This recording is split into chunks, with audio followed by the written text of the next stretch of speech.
Good evening, good evening, good evening. Ladies and gentlemen, hello, hello, hello.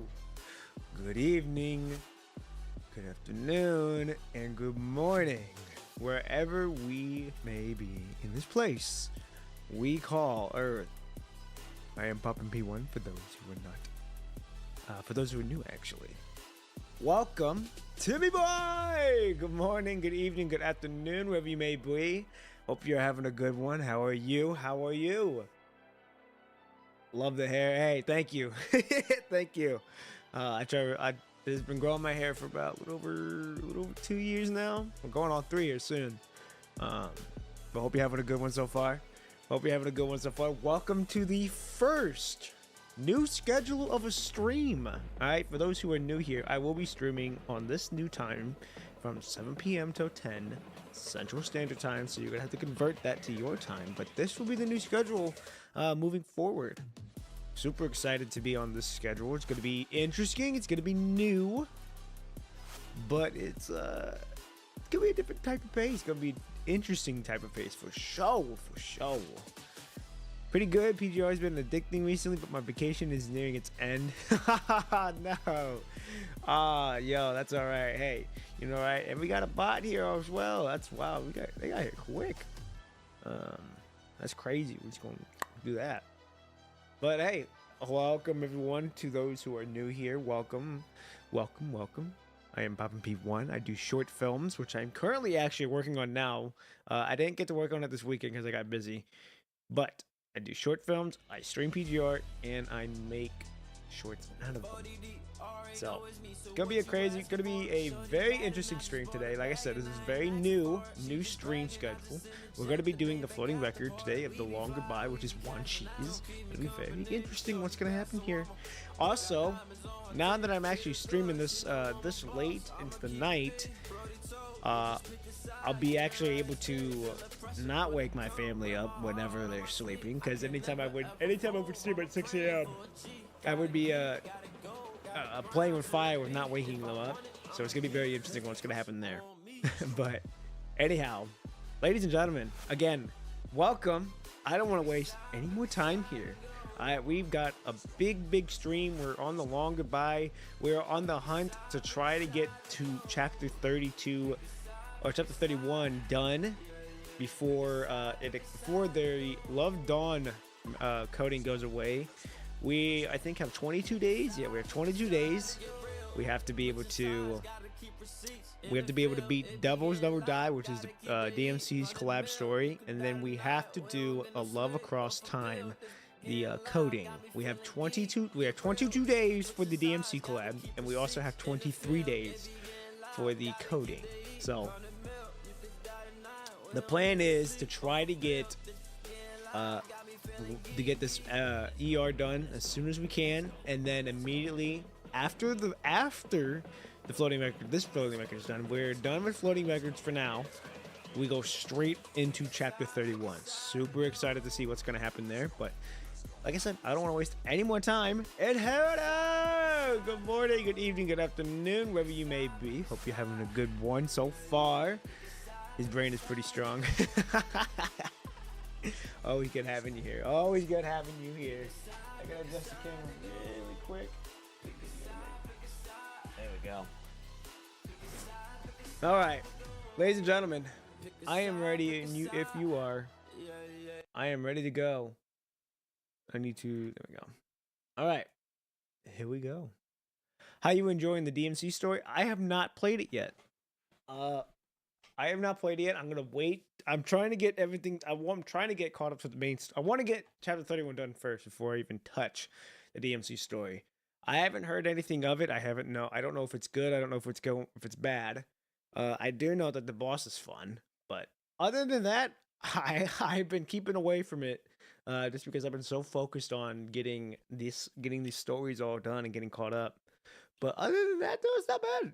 Like, I'm glad everyone's enjoying the DMC collab so far, and that is what is enjoying and important the most, is that the DMC story is doing really well.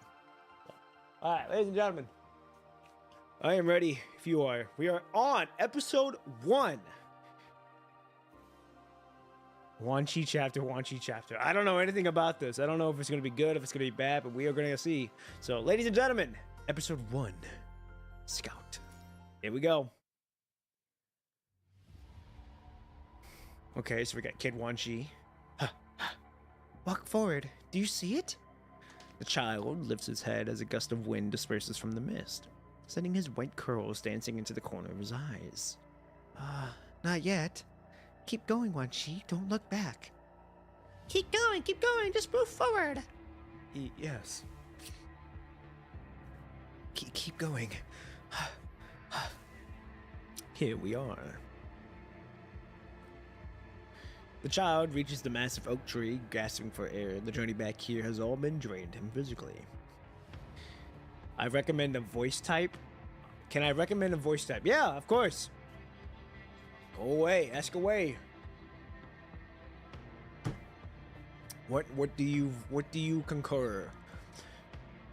I feel like it'd be a bit rude, but you'd get it eventually. Nah, you can't. Nah, you ain't gonna hurt my feelings. What you got? Now, hold on. What voice type for who? Wan Chi or someone else? As you type, I'm going to continue reading. The oak tree blocks his view, leaving him blind to everything else. He reaches out with a skeletal hand to touch the bark, only to quickly withdraw it when the rough texture pricks his skin. Look down.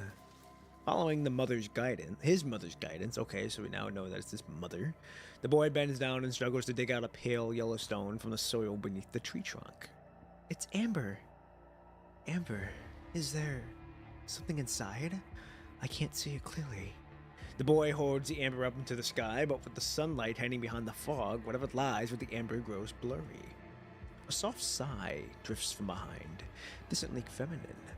A calmer, more detached voice for the person who told Wan Chi to keep going. Okay, so the mother.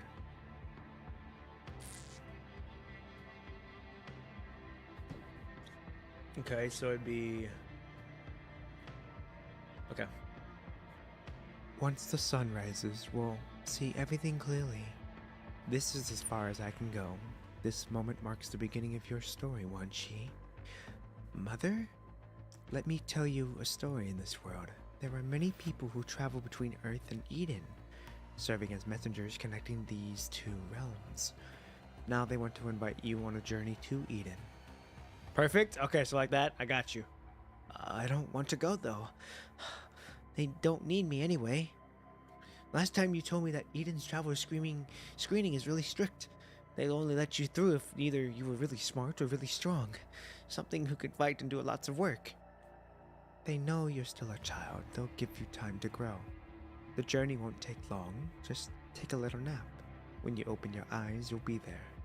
The boy wrings his hand together. His fingers and sleeves are still covered in black soil from digging earlier. He's still at an age where he can't properly take care of himself. Will it be a long journey before I see you again? I think so. But in the future, you'll definitely find me, or I'll find you. I'm sorry. No, this is interesting. Oh. Cardiac arrest at bed 47!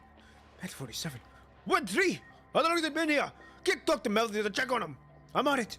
Activating emergency response system for bed 47. Check tracheal intumbation first, then establish IV access. I have some contact with the boy's legal guardian. No need for that. Get the DDS pulse frequency above 100. The little simulator settings about to should be this high under normal circumstances. I'm in his temporary guardian. I'm responsible for him. Now hurry! The stagnant air in the room suddenly stirs to life as doctors briefly check bed 47 before rushing away, only to return moments later with various life support equipment to hook up the child. That's same girl. Just one more step, Wan Chi. Just one more step forward. Patient 47 is awake! Confined to the hospital bed, the boy's small body trembles as he opens his eyes. He stares at the ceiling with an unfocused gaze. What was that? Let's take it easy. Just do as I say and blink twice. Melvi. Oh, I thought that was a dude. That is clearly a woman. Ah! Are you an intern, a child of mental age under the one who can't see follow basic instructions? How do you expect to access his consciousness? But the child in bed, who appears to be 4 or 5 years old, slowly blinks twice, which immediately draws the doctor's full attention. Now blink 3 times? Yes. Make a fist. Just close the hand I'm pointing at, and yes, that's it. It seems like deep stimulation therapy is effective, but the second child I've seen wake up. But this is the second child I've seen wake up. Human life truly is miraculous. The doctor turns around excitedly to look at Melvi, who stands frozen beside the bed. In all 3 of her months as an intern, she's never seen an expression on Melvi's face. She actually did it? With a trembling hand, Melvi reaches out to Wan Shi and gently touches the forehead. Wan Shi strains to press his face against Melvi's palm, clearly wanting to say something, but the tracheometry tube prevents him from speaking. It's okay now. Everything's okay. Okay. Years of rehabilitation in the Star of Life predature of the ICU. After a moment's contemplation, Melvi decides to write his medical record in Wan Shi's empty dossier, making it the first entry in his files. In rehabilitation, Wan Shi is like a newborn child, understanding nothing, having to learn everything anew. With a portable respirator constantly by his side, he progresses from standing with support devices to taking a few guided steps with Melvi's help. Months later, he finally manages to take his own unsteady steps independently. Hello there, little Wan Shi. Where are you going, little Wan Shi? Aunt Melvi. Is Aunt Melvi here? I think I just saw her clock out. I'm not sure if she's going for the night shift, though. I'm on duty tonight. What can I do for you? Melvi got that motherly vibe. I'm gonna be straight up, ladies and gentlemen. Melvi appears behind Wan Shi and bends down to adjust the ventilator strap at the back of his head. Aunt Melvi. I want to be your little helper again tonight. Not tonight, sweetie. I have work to do, and your job is to get some sleep. But I really want a wish card. The Make-A-Wish card. Damn, he a Make-A-Wish kid? That's crazy. Part of a small reward system Melvi created for the patriotic ward, children can earn these cards by being good, taking their medicine, getting good shots, going to bed on time, or by being Melvi's little helper. Only 20 wish stars are given out each week, and the children eagerly compete for them, like Freckle in the bed next to Wan Shi. He's a Freckle child who's lost both legs to his illness, which continues to spread even now. What do you want to wish for? When do you want the wish cards for? You never trade them in for toys or candy when I give them to you. Well, you're just trying to stay up late, aren't you? Under Melvi's all-knowing gaze, Wan Shi stumbles through an explanation. There are monsters in my dreams. I'm scared. And Mom had something to tell me, but I can't remember what it was. Melvi's expression darkens. She takes Wan Shi's hand and leads him away from under the colleagues who are preparing to leave for the day. Gift cards to be used for an F-22 Raptor fighter jet. Of course, they're toy ones. In the corner, Melvi's voice turns stern. Wan Shi, haven't I made it clear you're not supposed to talk about Mom when you're out here? Yes. Listen carefully to what I'm about to say. She left right after you were brought to the Star of Life. You've never been anywhere else, and I've been the one taking care of you all this time. But Mom told me I came to Earth. I came from Earth. Impossible. There's grass there and flowers, soil, big trees, birds, and the ocean. None of that is fake. Enough, Wan Shi. You're just being delusional. With Wan Shi clamps his mouth shut, his breathing quickening as he glares at Melvi with visible displeasure. I don't blame you.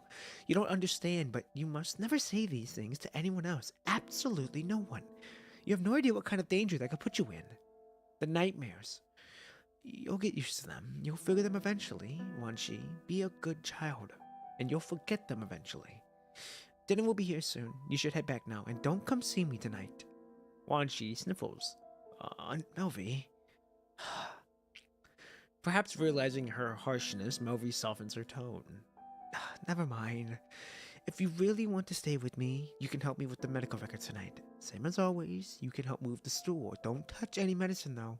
And that goes for everything else. If you behave, I'll give you a wish star card. I'll give you a wish card. How does that sound? Wan Shi villain journey. Villain journey. Are we good? Oh, fuck me. What the hell is he doing here? Ah, fuck. Be good about what? Melvi pulls Wan Shi behind her protectively, and she faces the middle-aged man with dull golden eyes. The man leans down to greet Wan Shi, his name tag briefly flashing before the child's eyes. This is wild that we're seeing him now. Oh, what's your name, little one? Seeing the man's white coat and name tag, Wan Shi decides to trust him. I'm Wan Shi. Hello, Wan Shi. What brings you here? Where are you out with the doctor? I'm going on duty without Melvi. Melvi. Oh, I've heard that name before. Khalid might have mentioned it. Kukawaga Colonel straightens up and turns to Melvi. I'm Kukawaga Colonel. You must be the new PT Tactics. I haven't seen you around before. Who are you? What do you want? Under Melvi's glare, the man gently pats Wan Shi's head. White curls shift between fingers as Wan Shi looks up to the adult patting his head, only to find their gaze still fixed upon him. Wan Shi, there's something I need to ask you.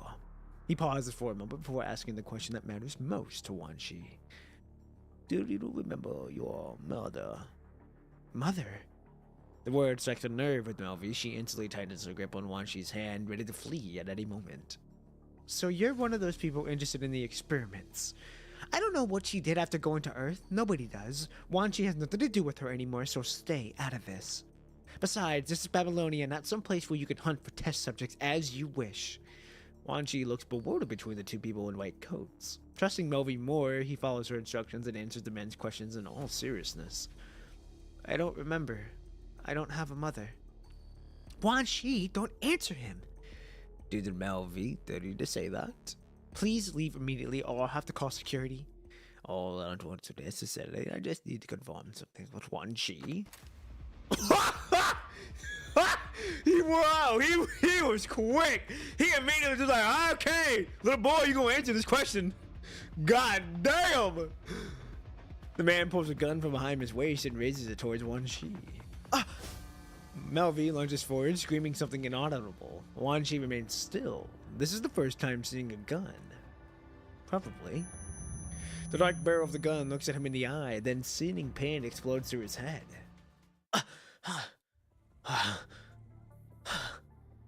Wan Shi sits up from the maintenance platform to take a deep breath, feeling the vital fluid surge rapidly through his entire body.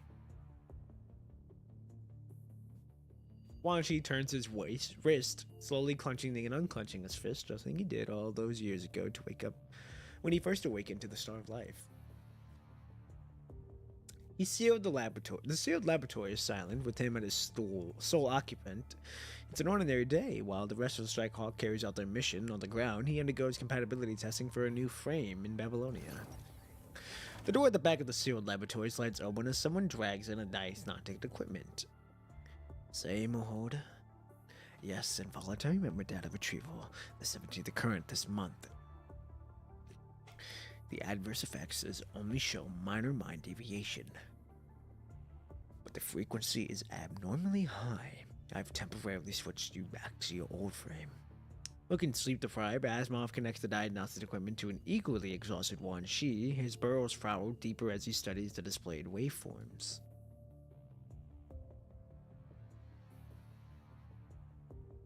Snake box.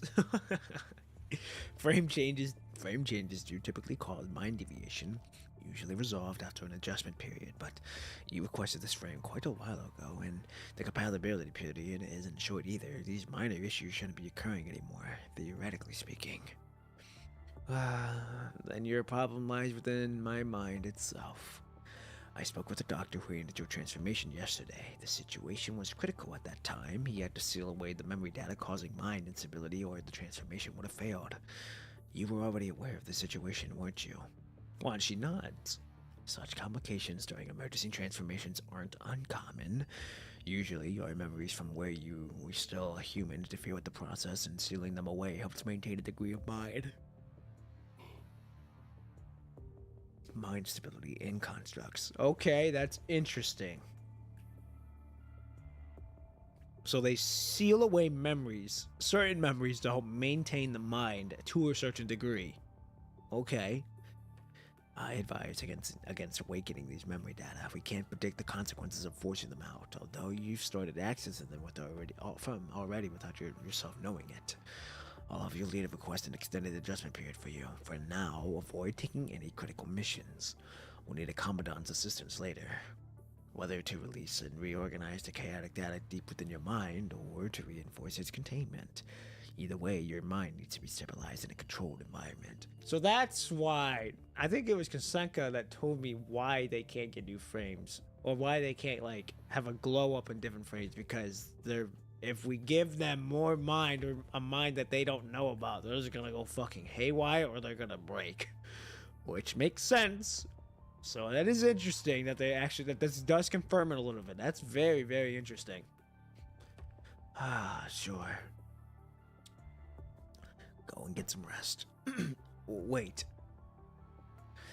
New frame compatibility. Let me give it another try. What do you mean? If it's just a slight deviation, I can learn to ignore it. It's like learning how to get used to dreams. Okay. Okay.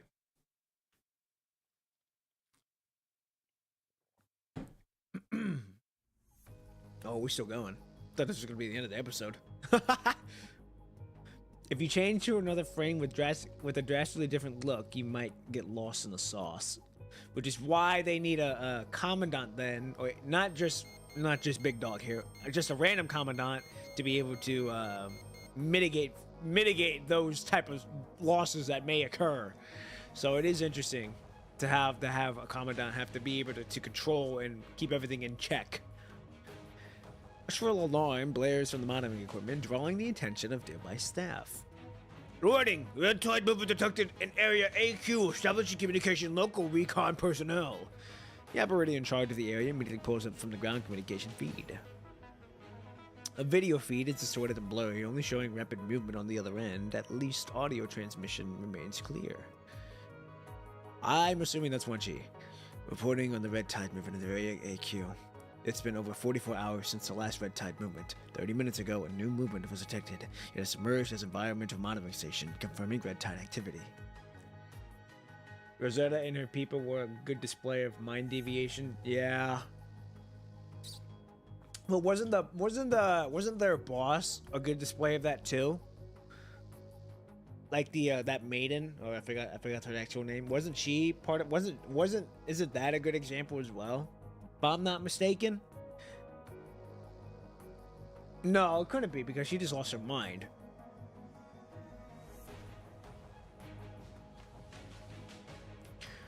The red tide appears to be targeting conservation areas 189 and 190. The red tide is moving southeast from the northwest at an average speed of 20 kilometers per hour. Speed is expected to increase 30 kilometers per hour within the hour. Estimate arrival, conservation area 189 in 12 hours, followed by area 190 in 13 hours. Yeah, she lost her mind due to mind deviation. I was gonna say, she lost her. Yeah, I was gonna say she ended up losing her mind. She ended up not getting into a new frame and going haywire. No, she just lost her mind. So okay. So Rosetta and her people are a good display of mind deviation, huh? Yeah, because they're hybrids. They're humans. They're not. They're hybrids, but I forgot the actual name of what they actually are. Based on the reassessment, I recommend immediate evacuation of all residents and engineering personnel. The acknowledged evacuation preparations for both conservation areas were completed this week, ready to proceed at any moment. The operator's fingers move across the control panel as his eyes scan through multiple screens. Humanoid hybrids? That's what it was. Yeah, I think it was humanoid hybrids was the actual official term. When he pauses, a particular note catches his attention and studies it for a few seconds. Do you require dispatch assistance? This is standard protocol, but I know you really need it. The rapid movement in his video feed gradually slows down. This time I do. Please dispatch one or two scouts to assist me.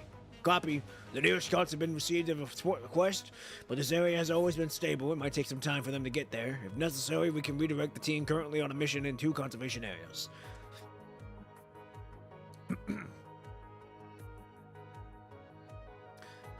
Not necessarily. I'll wait for the other Scots to arrive. The brief moment of casual exchange fades as both Scout and Dispatcher quickly return to their professional demeanor.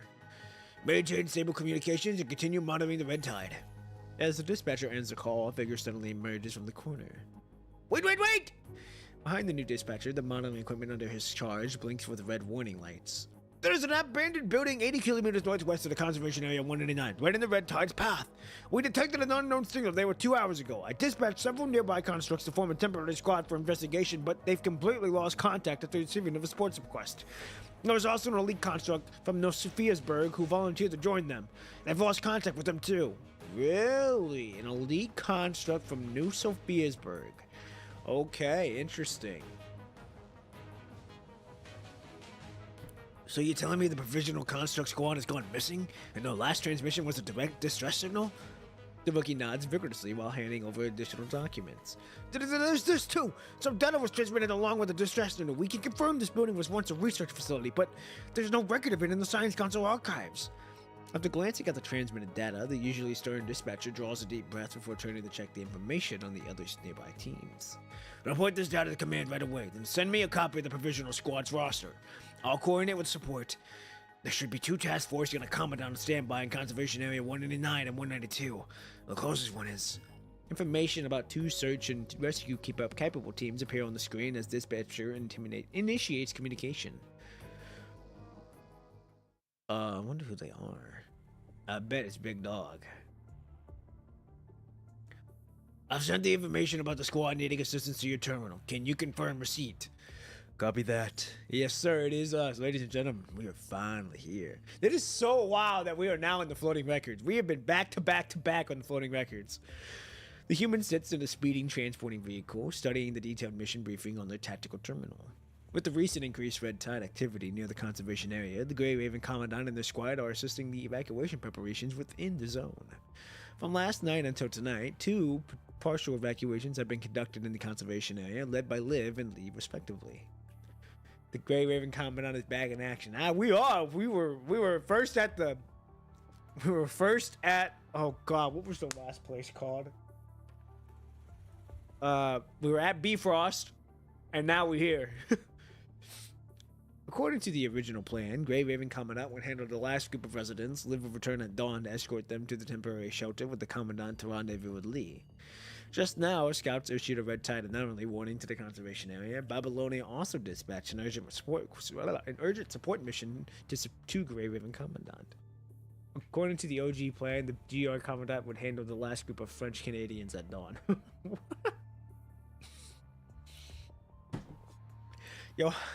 You'll have to lead the 2 station constructs and provide support. The scouts over there will assist your team. The mission takes place in an abandoned research institute. Your objectives are to search for the recon squad members and gather any research data you can find. Most importantly, the red tide will engulf the mission area in 9 hours. We have to evacuate before then. Roger. As the mission communication ends, the construct driving the transport vehicle turns her head back excitedly. Sandy. I feel like we've heard that name before. It's becoming a pattern anytime it's some abandoned research institute. Yeah. First it was the mine in Bridget, then it was Bifrost first, but he's actually quite reliable when he needs to get the job done. Commandant, I hope you can be patient with him. Don't worry too much. It's just a routine mission. Oh, dude, he can't. Sandy, open the window. Oh, gonna be. Huh? You're actually gonna throw up? I mean, you're a construct, for God's sake. Sandy scrambles to lower the window while Greg immediately leans out and starts dry heaving. The cold wind rushes into the vehicle, but is kept at bay by a winter gear. Spring may have arrived, but this northern location still demands respect for its low temperatures. Oh yeah. The dang old research institute. Skinkan keeps falling into old research labs and nearly dying. Pretty much. But I'm gonna be honest. This out of all the floating records we've done, these feel like if you ever watch One Piece, these feel like this feels like us going to a different island every time. It's still canon, but it doesn't feel canon. just for us to get to the main big island, which is, you know, which is chapter 31. And then we do that big chapter. But for right now, it feels like we're going to these little islands, just grabbing some friends, dealing with small stuff, and then when we get to the big boy place is where the shit really happens. So this is pretty cool. It's kind of that's how I look at it right now. We're almost at a destination. Don't mess us up at the final moment. The commandant's watching, you know. The transport vehicle runs over a rock, causing it to bounce twice. The jolting motion makes Greg's vision blur. What's that? Panting from his bout of nausea, Greg manages to recalculate his visual modules and spots several shadowy figures lurking in the darkness ahead. Oh, watch out, swerve right! As Greg makes out the shapes clearly, he raises his gun while shouting, "Hello, creature spotted!" Sandy yanks the steering wheel hard, the tires screech against the ground, their sharp mixing with Greg's gunfire. On the right, too! Spotting the danger, you raise your weapon and shoot back two hetero creatures just as they're about to latch onto the vehicle's rear. They're over a dozen of them to the left! What's going on? The red tide shouldn't be here yet. Did it speed up? Why didn't I get any warnings from the scouts? No red tide ratings on the surface either. I don't know where they came from. I said wasn't cut off for this. It's my first mission, everything going wrong. Shit. Get yourself together. Too many hostiles, we gotta retreat. A hetero creature leaps onto the red window, its massive jaws gaping at you. I love how the Commandant has become the super cool idol that these constructs actually say. Yeah, I was just saying, like, he's like, stop, Christ, he's watching us. Imagine it's not a hetero creature, but Alpha. Time for Babylonian constructs to soil their bands. Despite the agonizing screams, Greg springs into action. Lunging past you, he shoves his gun into the hetero creature's mouth and unleashes a barrage of bullets. Seeing the opportunity, Sandy weaves the car through a series of sharp turns, throwing the remaining hetero creatures off the vehicle. See? I told you Greg was reliable. Pretty awesome driving skills, right? Should I try applying for the support force once this mission's over? Oh, I think you're celebrating too early. Look, in front. With a trembling finger, Greg points into the front of the transport vehicle. A dense swarm of hetero creatures blocks the end of the road, ready to prey upon the long transport. Ah, that's our target facility up ahead. No way around it. We'll have to find our way through and get them inside. The two constructs turn to look at you simultaneously. They've only spent a few days together, but they've already grown so quite familiar with each other. We're forcing our way through. Roger that. The engine roars as the transport vehicle suddenly accelerates. With it, the inertia pins you to the seat. The transport truck plows through the hetero creatures and crashed into the building. Amidst the chorus of shrieks, the impact sending shockwaves through the vehicle. This is it! There's a door ahead. Let's rush in. Make sure to seal it and shut it behind us. What is this, a Left 4 Dead 2 moment? I thought we were supposed to meet some elite constructs at the target location. Where aren't they? The three of you leap from the vehicle with weapons in hand and rush into the building. While running, you check the information displayed on your terminal once more. The construct who should be meeting us here is... Don't look back, just keep running. A voice calls out from above the building, and the three of you instinctively dive forward. A moment later, a hail of bullets rain down from behind. Whoa! After driving into the corridor behind the door, you finally look back to see a white figure leap down from above. Fire freezing rounds through the fierce wind to immobilize the shrieking hetero creatures in place. Get the door shut! After dispatching the hetero creatures at the front, the construct strides toward the door while supporting drones to provide a comforting blanket of covering fire from behind. You shout out to the construct's name when you see him. Wan Chi! Oh, I like that. That's a nice detail. Okay, that's a nice detail. I like that. All right, here we go, ladies and gentlemen. Whew, that was way too close. The hetero creatures almost had me buried. I'm the scout who sent out the red tide anomaly alert. I came here to be on standby after receiving the support request. I don't know if I should give him the sleepy tone anymore.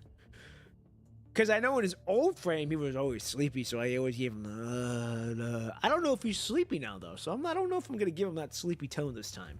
I think I'm gonna keep it like more serious. Heck, imagine how many fangirls Wan Chi has right now. I'm sure he has a lot. Especially if they have him on their home screen. I bet you they have a lot. Here we go.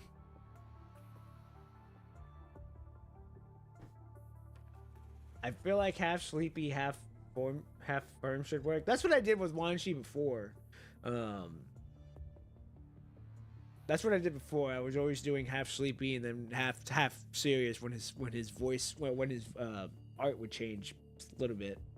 So Wan Shi reminds me of Shokafi from Busta Fellows. I have no clue who that is.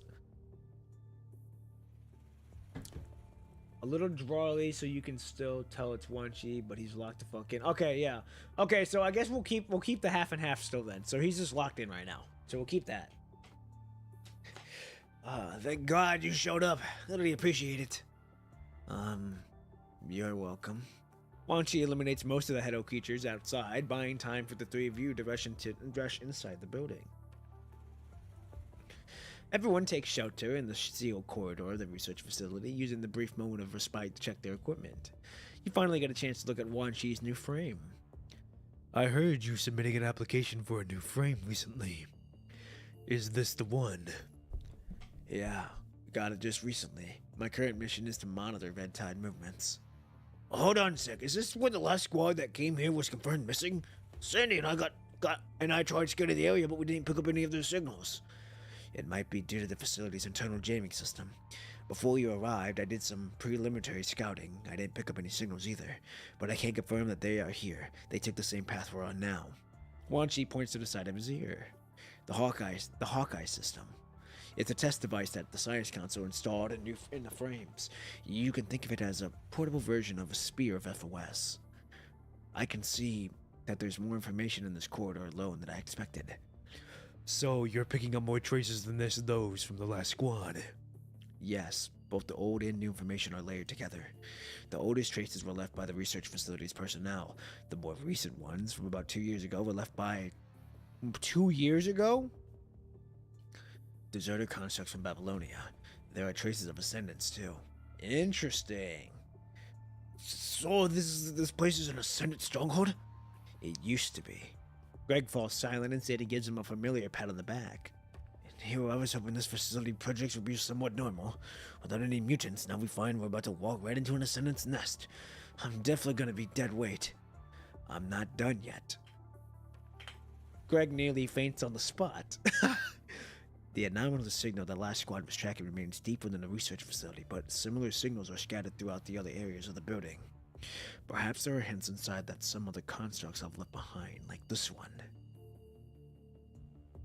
Buying time for the three of you to T-pose and establish dominance over the Hedo creatures? Yeah. T-pose and walking with their legs, tiptoeing. Wan Shi packs Greg and Sandy to reach a cluttered corner where he picks up a heavily damaged terminal and still blinks emphatically with light. It's Babylonia standard issue military equipment. Yes, but it's not the latest version. The nimble fingers, Wan Shi dismantles the old terminal and extracts the still intact transmitter inside. The signal light's blinking pattern changes its color, shifting to red. Someone made a makeshift signaling device from spare parts telling us to press forward. I can't make any sense of all of this. It's not even a signal that Babylonia constructs learned. What makes you so sure that it was intentionally left as a hint? This makes no sense to me either. Wan Shi, we want to be careful if this facility was once an ascended stronghold. This could be a trap. Don't worry, I know exactly what this construct was trying to do. It's a special signal that Shortheart and his team used. Only those who have been on missions with him would recognize it. Shortheart? Shortheart is the former leader of the Scurv Squad. He's been missing for quite some time now, though. Well, we unfortunately know what happened to him. While the Ascendant has returned Shortheart's nameplate by the shore, the group was never expected to run into this hint that Shortheart had left behind in this abandoned research facility. Of all places. Everyone has sensed that there's something out of the ordinary about this. Wan Shi carefully tucks away his terminal and heads deeper into the research facility. Shortheart is strong, never forgotten. Never forgotten, strong Shortheart. Let's head deeper. This is the way to go. Unless Shortheart's trying to screw it, that it would follow his trail. What do you mean by that? Hard to say. With who Shortheart is pointing to, it could be a clue or it could be trouble. It might just even be his way of saying hello. What? Though the signal doesn't seem like a friendly greeting, that's for sure. I worked with him many times when I first started going on missions. He had a habit of handling most of the difficult problems ahead, leaving signals behind and entrusting any unfinished business to those who followed. Whatever unfinished business he left behind would sometimes snowball into even bigger problems, and I had to work overtime to take care of them. But there were times when his unfinished business was something more than his lame attempts at being funny. While you never knew this leader from Scarab Squad all that well, everything Lamia said by the shore a year ago has stayed with you. Who took the nameplate ever since? Okay, so it's a year ago that this happened.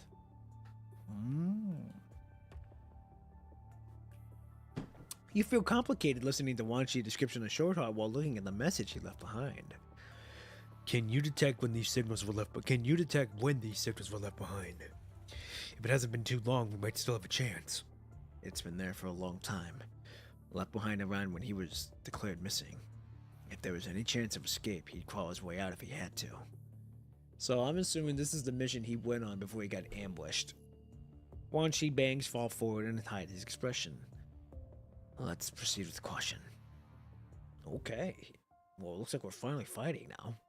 About damn time.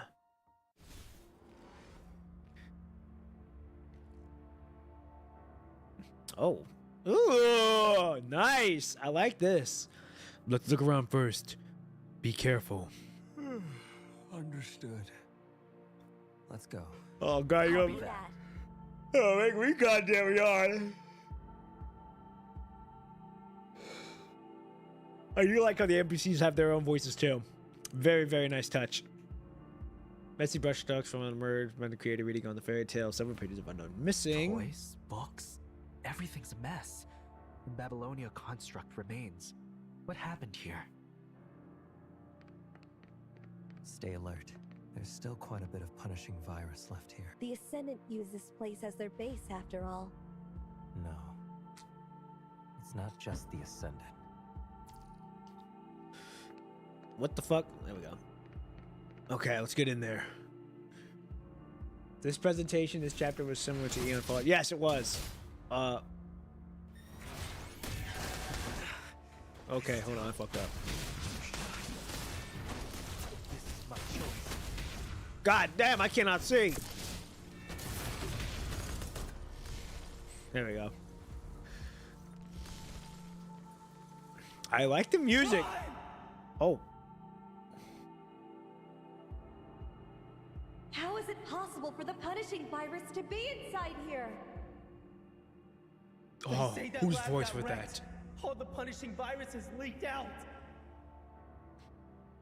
Is this why the Institute was wiped out? That voice actor sounded familiar. Don't know who it was though. I needed more I needed to hear more of it so I could hear it more.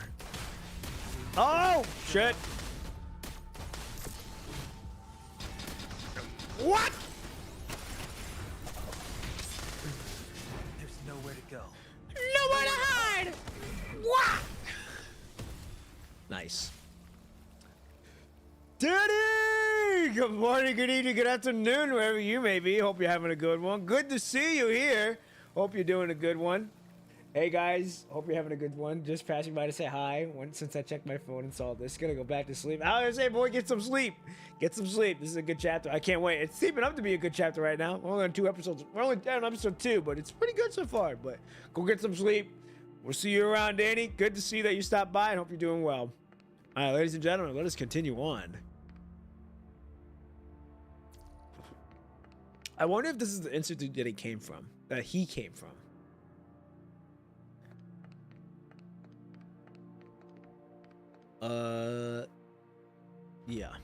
Yeah, okay. I'm sure you'll enjoy it. I think I will. I think it'll be a good one. I think it's shaping up to be a good one so far. The specimen tanks were shattered. Biological experiments, maybe? Let me try to analyze it with Hawkeye. Are these test subjects? They were actually using children as specimens. Yeah.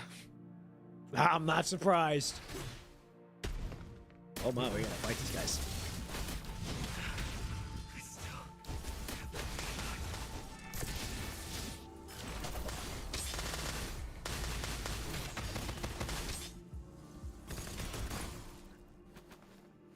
right.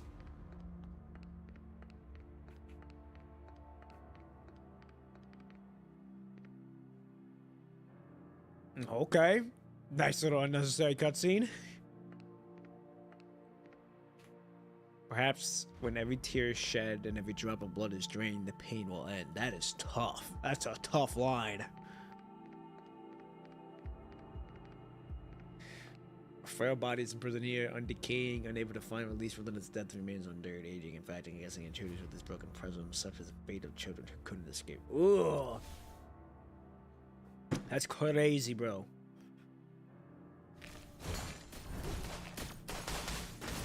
There's nowhere to go. Nowhere to hide. Seeing the bigger picture now? Oh. I still have another shot.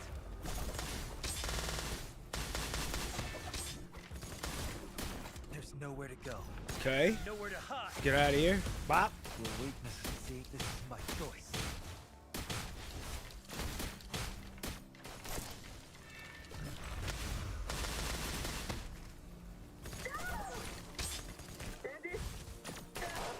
Wait, what the fuck? What happened to them?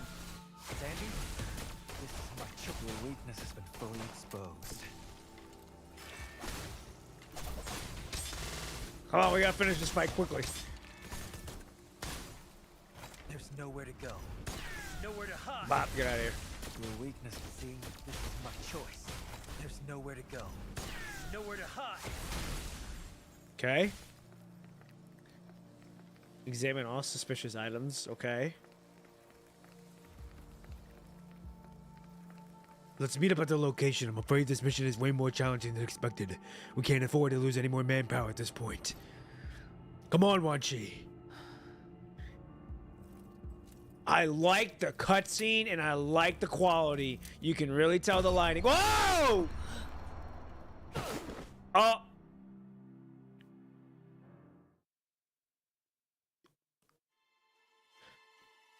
As you walk up to Wan Chi, wind rushes through the passage behind, carrying what seems to be a metallic scent of blood. You were right, Wan Chi. Greg and Sandy are probably in trouble. Acting on instant, you carefully dodge aside and raise your gun to the darkness behind you. Only static crackles through the comms. Wan Chi doesn't respond. What? Something amiss, you grip your gun and quickly back up 2 steps to Wan Chi's last known location, carefully peering into the room. The scene unfolds before your eyes. Something seems off about Wan Chi when a corrupted suddenly springs from the pitch black void behind him and drags him into the depths. Wan Chi! Pure reflex takes over you. You lunge forward and manage to grab Wan Chi by the wrist just before he's dragged down.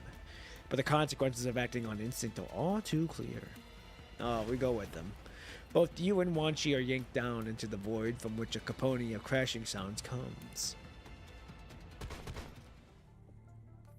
Despite your spinning vision, you stagger to your feet and fire several shots at the blurry shadows ahead.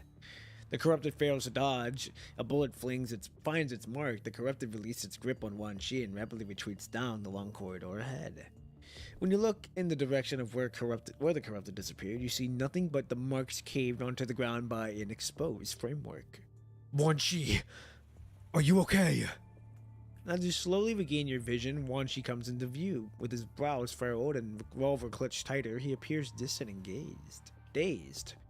That corrupted. Something strange about it. Let's forget about it for now. I suspected there was mind fluctuations in you when we were up there. It's because of the new frame. But I should be fully adapted to this by now. Establish a mind connection with me now, Wan Chi. Alright.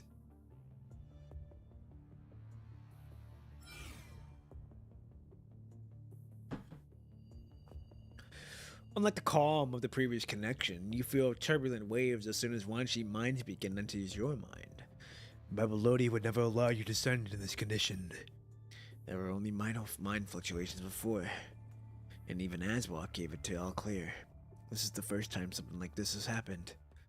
This probably has to do with the corrupted just now. What? Wan Chi's memory data spirals out of control, throwing your mind into complete chaos. No! There seems to be something else in your mind? Interesting, interesting, interesting. All right, here we go. Episode 3, Correction.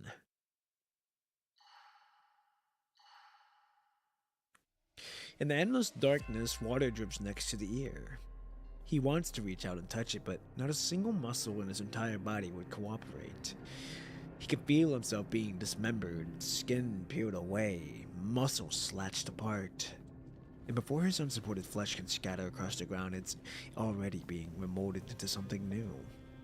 His entire body feels submerged with filth, yet simultaneously, a new form takes shape. He tries to take a deep breath, only to realize that this new body doesn't breathe. He attempts to move his fingers, and finally, the joints in his extremities twitch slightly. Time blurs into itself as he raises his brand new head, while red light flickering through the gaps of his joints. Mom? That's interesting, dude. They go in detailed in that, ladies and gentlemen. Also, to the 6 people watching, welcome. I hope you guys are enjoying the stream so far. If you are new here, I am Poppin' P1. I stream PGR. I used to stream in the mornings, but now that I'm doing a new job, I'm streaming at nights now. So I hope you guys enjoy this new company, enjoy the new time. And for the new people here, again, welcome. I do PGR short films. I make shorts. And I stream PGR, so welcome, welcome. With that being said, we're going to continue on. He looks up. All the adults stare at him with visible tension, each wearing white protective suits that seal them completely, leaving not even the smallest gap exposed. Right. Hold off on the next step. The punishing is about to exceed the concentration limit. No, wait, it already did! The needle on one of the monitors rapidly swings past the safe zone, prompting the man watching the gauges to immediately press the nearest button. He suddenly finds himself unable to breathe, as if the constant flow of energy from the air into his body has been completely drained, leaving him in discomfort. Oh, Zago! Hello, and Arya! Hello! Welcome, welcome, welcome. I don't have a PC, so I pre-ordered the gacha game Dust Knight Abyss on my phone when it releases on October 28th. Nice, dude. I hope that's a good game. Hope it's gonna be a fun game for you. And Audio, welcome. Good morning, good evening, good afternoon, wherever you may be. Hope you're having a good one. How are you? You can correct me if I'm wrong, but I don't believe I've seen you on the stream before. Maybe I have in the early, in the beginning, or when I was in the mornings, but I don't know if I have. But if I have, correct me if I'm wrong, but if I haven't, welcome, and to the 9 people watching, yo, good morning, good evening, good afternoon, wherever you all may be. Hope you all having a good one as well. Hope you guys are doing well. For those new, this is Poppin' P1. I used to stream in the mornings for PGR, but when I got a new job at work, I'm working mornings now, so now I stream during the night. So you're going to be seeing me stream from 7 p.m. Central Standard Time to 10 p.m. Central Standard Time, so you're going to have to convert that to your time. I know London, it's like 6 hours ahead, so it's like really early, 3 o'clock in the morning for them. In China, I believe it's morning. In Canada, it's 6 o'clock right now, gonna be 7 o'clock soon. And to let's see who else. Actually, I have my clock. I have my work clock. That's how you know I'm so serious I am when I got a work clock. We're gonna look it up real quick so that way everyone knows. So if you're in London, it's 1:57. Paris is 2:57. Florence is 2:57 in the morning, mind you. Jakarta is 8 o'clock in the morning. Bangkok is 8 o'clock in the morning, so 7:57. Moscow is 3:57 in the morning. Hong Kong is 8:57 in the morning. Manila 9 o'clock. Tokyo 9 o'clock going into 10 o'clock. Sydney's 10 o'clock. Honolulu's 2:57. You know, so it goes down the clock on all that. West Coast is 5 o'clock right now, getting ready to go 6 o'clock. East Coast is 9 o'clock. Mexico, same time zone as me right now. So if you're all new here, welcome. I do hope you guys enjoy my streaming, because I will be here for a while. I'm going to be here for the long haul until further notice. So, ladies and gentlemen, if you like PGR, this is where it's time to be at. All right, here we go. With White Dust, you're going to have a gacha system where you get your characters and equipment for free, and you get a grind for materials and get them. Oh, nice. Cool. Nice. All right, here we go. The wide, thick metal claps on his body slowly begin to tighten. Ooh. He springs into action, flexing his new arm with all of his might. He tears through the supposedly unbreakable restraints as an adult screams in shock. The emergency protocols have failed! We can't contain it! Stop! Stop right there! Everyone, out! The adult seems terrified as its approach, frantically rushing toward the door. Outside the window, people are shouting. Don't open the door! The punishing concentration is there, far beyond what we can handle. He's gone haywire! Freeing from his restraints, he advanced eagerly toward the adults in the room, as if answering the voices from outside the window. Abandon the test subject. Everyone evacuate. Do not approach this lab. Hiss? Wow. Don't leave.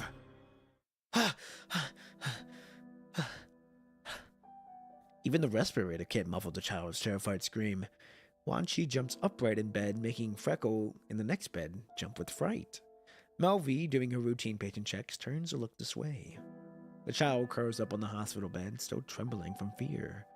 It takes a long moment before he can find his voice. Those things again. Was that me? No, it wasn't me. Another nightmare? God, Melvi! Ha! The long accustomed to such scenes, Melvi continues signing the children's bedside cards without even looking up. She don't even care. She knows that this is like happening. However, after signing the cards, Melvi pauses at the sight of tears swelling up in Wan Chi's eye.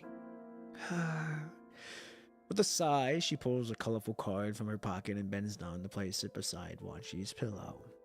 Since you didn't cry during your nightmare, here's a wish card as your reward. Okay. Wan Chi sits up and retrieves his collection of cards from under his pillow. He hands them all over to Melvi. I want to use them all now. Let me stay with you today. No, Wan Chi, I have too much work to do. Melvi refuses without hesitation. Besides, you have a mission too. To rest well and focus on your rehabilitation. Seeing Wan Chi still silent, Melvi pushes another access card into his hand. Well, how about this? You can go to the VR rehabilitation room today and play some games. Your favorite treasure hunter. Here's the access card. Just go and say hi to the doctor there. I don't want to go anymore. Why not? You can get the rewards, plus it'll help with your rehabilitation. I don't want to do rehabilitation. Wan Chi covers his head. It's all so crazy. I can't even tell if it was a nightmare or not. Chaotic memories surface in every dream. Try as he might to process them, each time he finds himself drowning in their depths. As if foreign memories have been crammed into his mind, leaving him unable to tell whether these dreams long belonged to him or someone else. He tries to tell Melvi about it, but she can't explain these bizarre dreams, just as no one can explain how a child who spent years in a coma shows up no signs of mental regression. The child's distress makes Melvi pause for a moment. After a brief hesitation, she gently strokes Wan Chi's forehead. Wan Chi, just try to forget about them. They're just nightmares. It's all over now. Even Mom was just a dream? Melvi's hand freezes mid-motion. Her tone turns serious again. Listen carefully, Wan Chi. You're just sick. Your brain is creating hallucinations, making up dreams where you see your mom and all those other things you mentioned. If you don't try to remember them, your brain will mark these as useless information and gradually throw them away. Melvi's terminal chimes. She glances down and immediately raises to her feet. I have to go now. Something's come up. I'll come and check on you up tonight. Until then, another doctor comes. Stay here with your friends, okay? I'm sorry, Aunt Melvi, for bringing things up I shouldn't have again. I'll be good. I'll forget them. I'll throw them away, Aunt Melvi. Seeing Wan Chi curl up again, Melvi seems to have more to say, but with the terminal ringing, she can only leave behind 2 pieces of candy. As soon as the ward door closes, Freckles struggles to sit up with the adjacent bed. She's so good to you, isn't she? At least you get to see her every day. She even gives you snacks. Freckle points at the empty leg of his pants. No one from my family has come to see me, even when I'm like this. Here, I have some candy. I'll share with you. Freckle accepts Wan Chi's kind gesture. He unwraps a fruit candy and pops it into his mouth.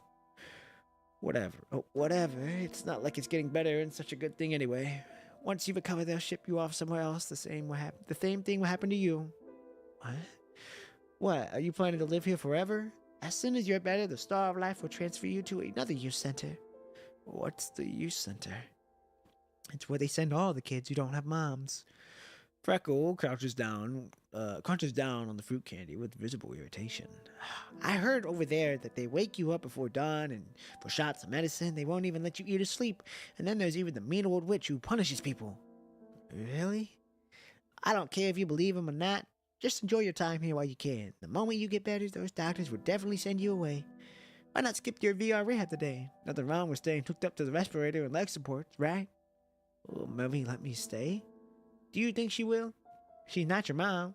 You're not even the only patient. She's got so many other patients to look after.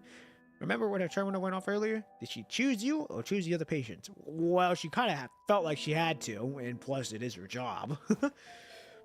Freckard's words grow more grating with each passing moment. Wanchi tightens the strap of the portable respirator behind his head and hops down from the bed barefoot. Where are you going? My mom would never lie to me. She said I'd find her, so I definitely will. Wanchi collects his Melvie access card. The card opens more than just a VR rehabilitation room. Oh boy. If I can't find her in Eden, then I'll look for her on Earth. And I'm not coming back if I can't find her. I'm not going to some youth center. I matter the admiration. Inside the room, Moby hands over a paper document to someone in work clothes. This is Wanchi's file. He must have been born in Kowloon because Babylonia has no record of his birth, though he has all of his other documents. Let me see. This child's been in rehabilitation for so many years. It must have been quite challenging taking care of him. That's not too bad. Melvie deliberately avoids reacting to the phrase "so many years." She had falsified the timeline to conceal Wanchi's unique circumstances. If she doesn't do this, those who refuse to let go of the project will soon notice something's wrong. By then, the threat to Wanchi's life might be far worse than just a toy gun. Even now, Melvie still feels the same fear from that Kugawaka colonel pulled out his gun. She is still far too removed from the blood and fire of reality.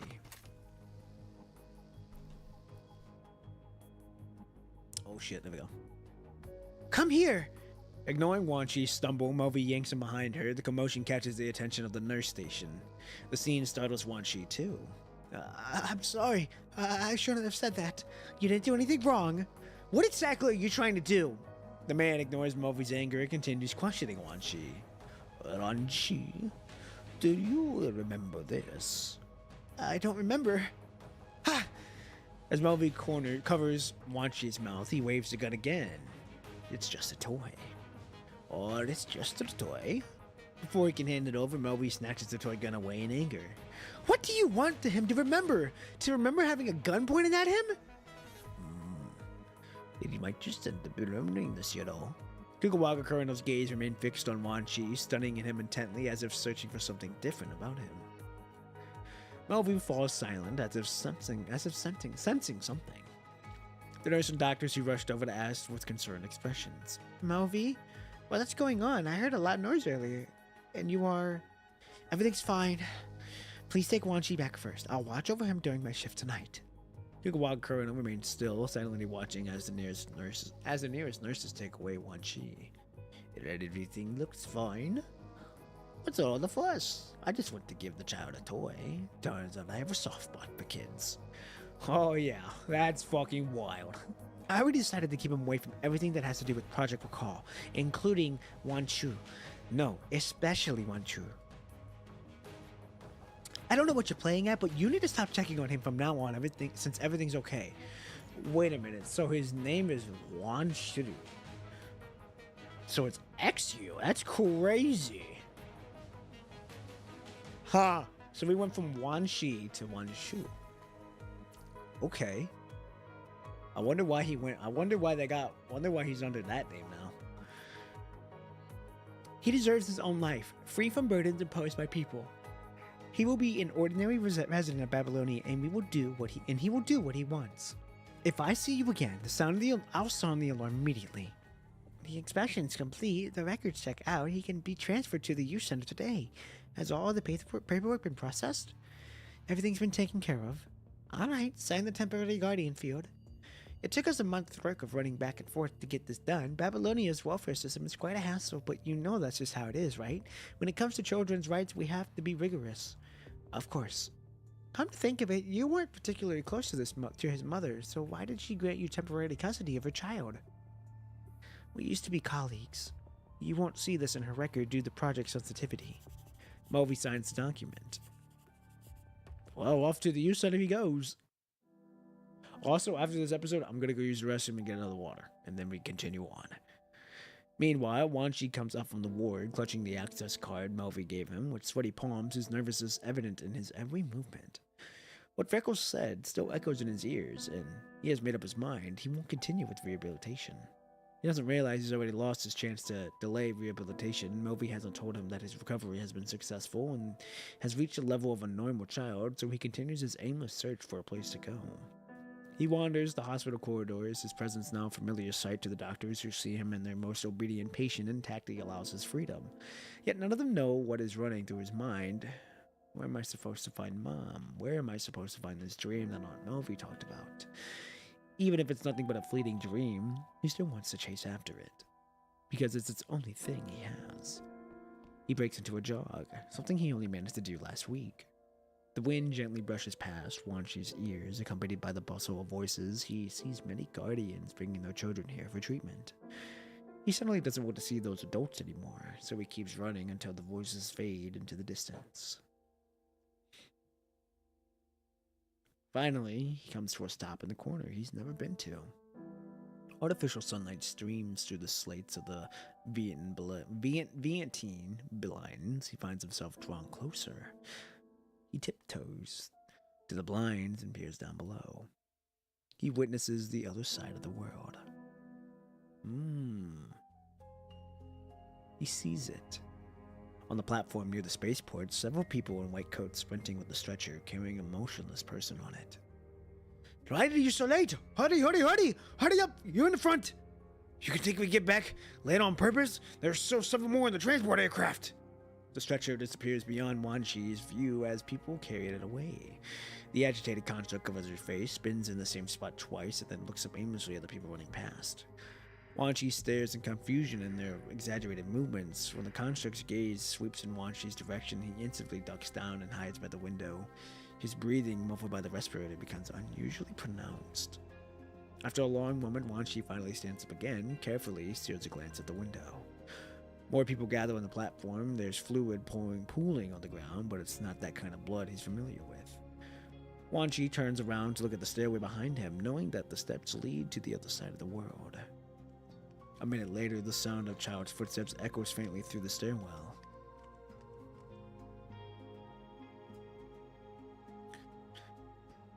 Cheetorn. Okay. Circular system is completely down. I'll get a spare connection cables and vital fluid replenishment. Should be in some maintenance room 6. Don't bother, it's over. The two doctors stand in the corridor looking at the construct that has lost all signs of life. After barely a second of silence, they pick up the maintenance equipment and move on. The massive assault on the ground battlefield today has strained the resources of the construct maintenance department. Many constructs can't even make it to the maintenance rooms and are forced to receive emergency treatments in the triage hall. Notify the squad mates. Hurry up. Medicine trouble's free now. Prep for surgery and don't forget to wash your hands. She has a family in Babylonia. Her squad mates have been notified. As long as they're notified, it's good. Don't space out. Back to work. Just as the doctors finish changing into a fresh medical gown, they turn around and feel someone bump into their leg. What? A child wearing a respirator stares at the doctor, whose hands are covered in vital fluid. Where did this child come from? Get them out of here now. Oh, a tall construct steeps towards and covers Wanshi's eyes. That's interesting that Scarab's here. Or that, fucking Short Heart's here. Not Scarab, Short Heart. Is this child a family member? We already had another one outside who wouldn't want to leave us alone. That can't be right. He's wearing a patriotic water wristband. Another construct whose head is covered in condensation liquid approaches and gestures for Short Heart to hand Wanshi over to him. Scene, okay. He wants to take it our turn. I'll lead him out. He shouldn't have come here. Scene, go ask around for an inpatient ward if anyone's missing a child. I'll keep watch here. We've got several patients on maintenance stations that can't be left unattended. Roger. Amid the chaos, a flustered construct grabs Wanshi by both arms and carries him out of the emergency hall like a small animal. Please put me down. Wanshi recalls seeing something similar on Feckle's terminal, where the people kidnapped will struggle and scream, "Let go." Following what he remembers, he makes his request in the most polite way possible. Oh, he's a gentleman through and through. In the end of the corridor, another boy demonstrates the proper way of doing that with his shouting. Let me go! Let me go! Jordan, get out of my way! Seeing his expression turns grim as he screams outside, after the final glance at the female construct who has lost all vital signs, he carries Wanshi in the opposite direction, hoping to avoid the commotion. The boy with blue-purple hair lunges forward and grabs Sing's leg, his action so desperate that it draws the attention of even the busy doctors. What did you do to my mother? Who's the mother? He's a family member of that construct from earlier. Both the husband and wife became constructs. They sent their child to Babylonia when they enlisted. Don't bother. With injuries that severe, there would be nothing we could do even if we used every medical supply in the maintenance room. I'm sorry. People shouldn't have died, and I kept watch as just a little longer back then. My dad used to be up to come with you last time, and now you want to take my mom too? Get out of my way! A new intern doctor strides over and over the tangled mess and equipment wires and approaches the boy. He places the hand on the boy's shoulder. A corner of the emergency hall falls silent as everyone watches intently, waiting to hear what comforting words the doctors might offer. Your mother will be fine. She's just severely injured and needs to enter stasis. Stasis? Construct stasis? Yes, our current medical technology can't restore her mobility right away. She needs to stay away in stasis for a while before she can be treated. How long? Well, many years. Probably until you go up. How old are you? The intern doctor's voice trembles. 7.5. Then in 8 years. 8.5 years, maybe when you're 16, she'll wake up. The anger and sorrow in the boy's eyes begin to fade, replaced by a glimmer of hope like a tiny flame struggling to stay alive. 8.5 years. I can wait. That's right. You can also do something helpful, like going to medical school and becoming a construct doctor, and coming back here to find a way to wake her up. Career paths are chosen very early these days. I see so many young interns here at the Store of Life. But I'm not one of them. I'm not that young anymore. What are you talking about? Maybe you can go into research, become a scientist. No, that's too dangerous, and some scientists go crazy from all that studying. How about becoming a construct? No, that won't work either. That's even more dangerous. Vital fluid is dripping from the intern's unwashed hands onto the floor. That's enough. Take a day half of it off and get them proper rest. The rambling young doctor and the boy both gaze toward the unreachable future, both seemingly convinced that it will come true, whether they are deceived or the deceiver. The other doctors turn away because they cannot bear to watch anymore, focusing instead on saving the constructs under their care. An unsettling serenity permeates the entire construct maintenance department, but a child's voice shatters the moment. No. She's dead. She's dead. Everyone's been lying to you. The spark of hope in the boy's eyes flicker out, leaving behind nothing but a cold stillness. That's crazy. Wanshi has no memories how we made it back to the pediatric ward.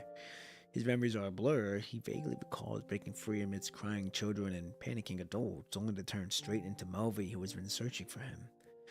Melvi scoops him out of the crowd and pulls him away just in time to avoid an incoming medical cart rushing past. What happened after? Melvi, trembling with fury, drags him back to the pediatrics ward. Why did you sneak out like that? I trusted you completely, and you used my keycard. Melvi stops mid-sentence, pressing her hand against her forehead in frustration. No, this is my fault. I should have never given you my keycard. I'm sorry. Wanshi knows he's probably said something wrong again, but he doesn't understand why. That doctor not only lied to him, but also wanted him to become a doctor in the future. He lies, and Aunt Melvi teaches me to lie too, but isn't lying and deceiving wrong? From the window of his empty room, the Star of Life Emergency Center is visible. Melvi glances outside, only seeing the sea of flashing emergency lights. The day has ended, and even the artificial sunlight has begun to rest. Yet transport aircraft continue to bring back wounded warriors. How am I supposed to explain this to you at a time like this? Melvi turns away from the window and crouches onto Wanshi's level. She places her hands on the shoulder that are still too frail to bear any weight. Lying may be wrong, but not everything is black and white. Sometimes, even lies can save lives. None of these make any sense to you now, of course, but you're so young, and how long have you really been in this world? I hope you'll never have to face these choices yourself, and that you won't have to learn to understand my words the hard way. Melvi brushes Wan Shi's curls away from his forehead and gazes into the bright golden eyes. Aunt Melvi, next week, you'll be going to the youth center. It's a new place where you'll meet many new friends, and there will be plenty of caretakers looking after you. Aunt Melvi, I know I messed up. What's that? I'm sorry. Please don't send me away. Can I please stay with you? Melvi pulls Wan Shi into a tight embrace.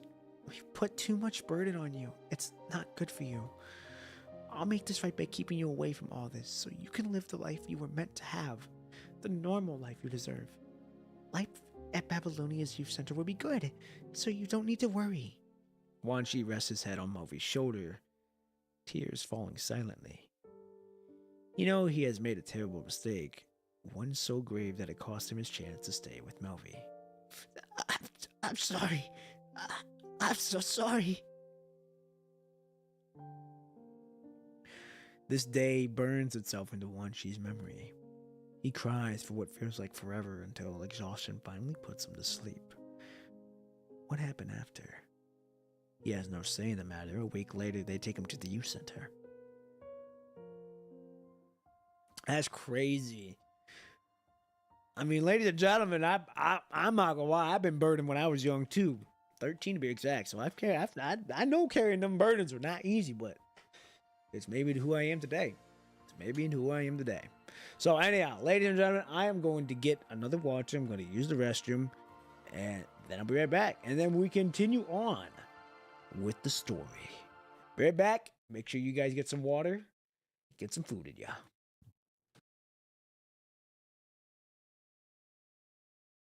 I woke up today feeling like royalty. The sky is dripping gold and wrapping around me. Life can be so wonderful, warm and gentle light. Nothing's gonna bring me down. I'm feeling so divine. Life can be so wonderful, warm and gentle light. Nothing's gonna bring me down. I'm feeling so divine.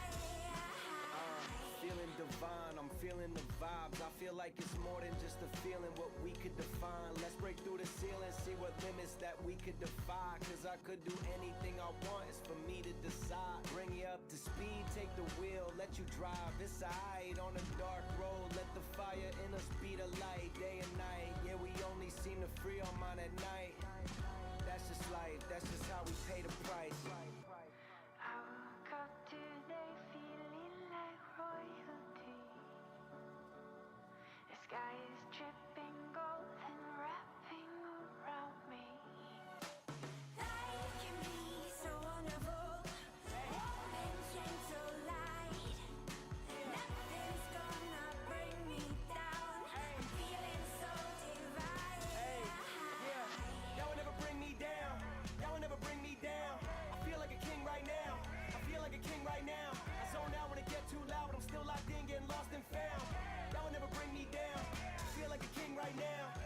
Go on and take my eyes. You're all I can see. I love to let you have your way with me. Go on and take my eyes. Go on and take my eyes. I love to let you have your way with me. Life can be so wonderful, warm and gentle light.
All right, I am back.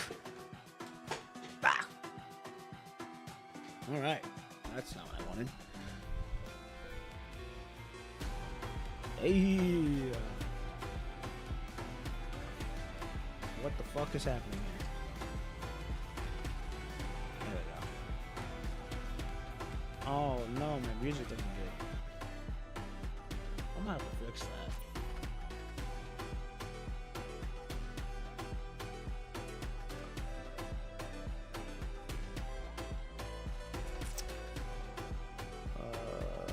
Give me 1 second. ladies and gentlemen. That's not what I wanted. There we go.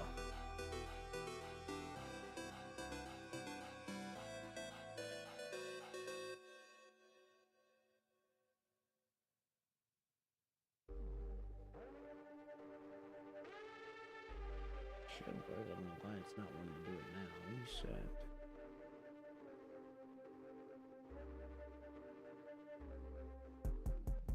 I'm from a place where the city don't sleep. Ruthless kids just roaming the streets. Parents just trying to make ends meet. Poverty everywhere, yeah, it gets deep. They're living for the weekend, wasting a week. Outside therapy talk is cheap. My worst enemy is me. Most of these people don't see. I wish I tried to tell them. I wish I tried to tell them. Yeah, good riddance. Now I don't live by the same old limits. I do my That doesn't millions, want I to do take it. my Oh well, millions, I'll have to keep check them out the in public them, later. keep them Okay. lit, always in Well, my ladies and vibe. gentlemen, Let's hit the tape. let us continue on with the chapter. We on episode 4. I feel like we made some headway, but at the same time, I know we still got a long way to go. Okay.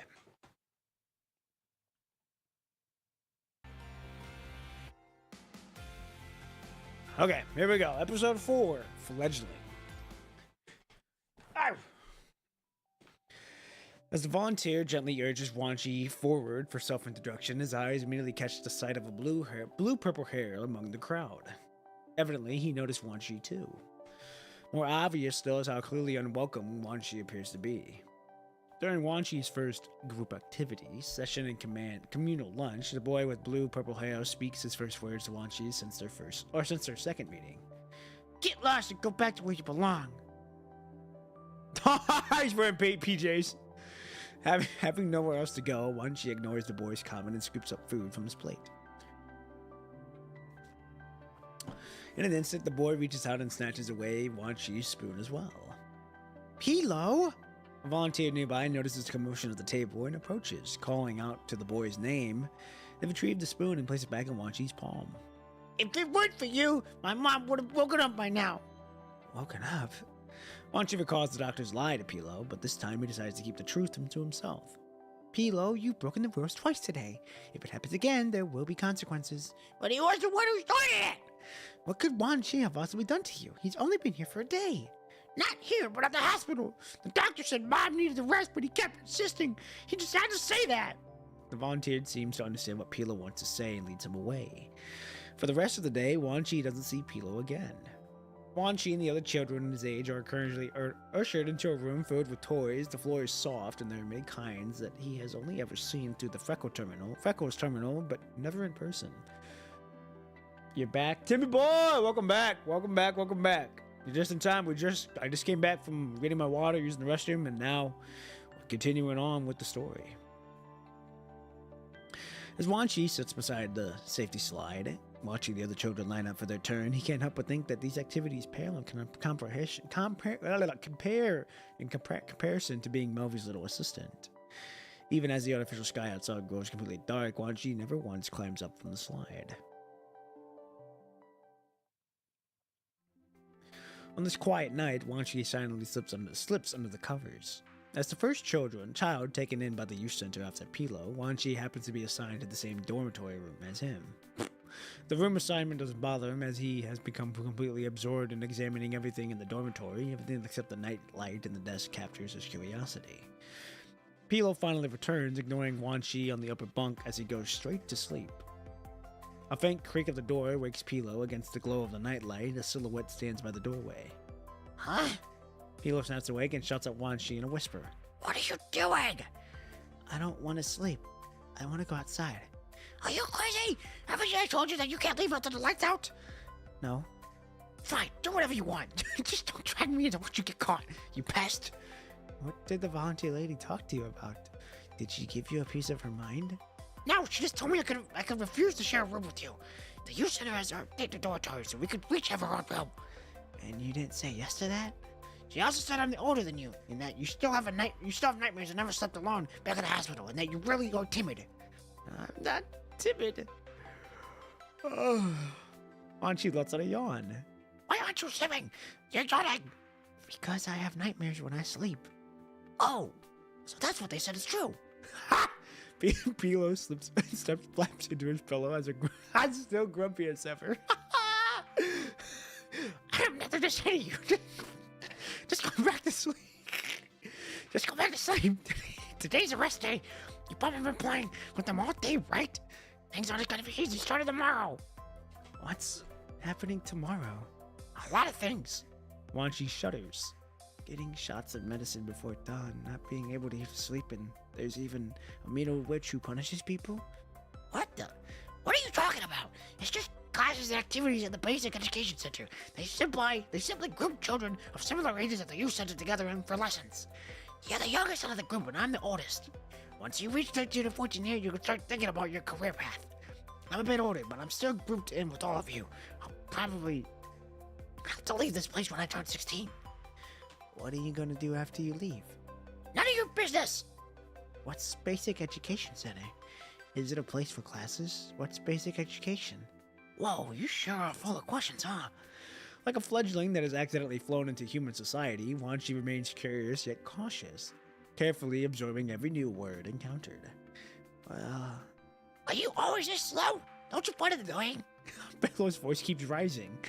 During their brief exchange, Wanchi gets peddled with various labels, none of which he feels are particularly flattering. The doctors never said that about me. I'm not stupid, I'm not a pest, I'm not slow, and I won't get lost. It's wrong of you to talk about me like that. He's such a gentleman. Go away! I'm trying to sleep! This is your last warning! Why do you always talk to me like this? Wanchi expression tightens as well. Doctors!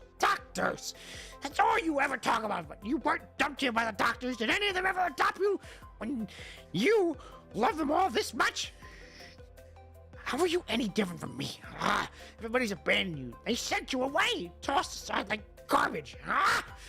Before Pilo can finish his insult, he's violently interrupted. Wanchi slams onto him, ramming straight into his chin and sending him reeling back, nearly causing him to crack his head.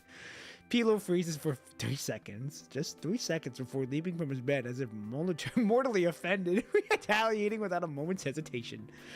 The two end up in a scuffle. Fortunately, the rapid footsteps of the staff on duty soon echo through the hall, bringing this little drama to an end within minutes. On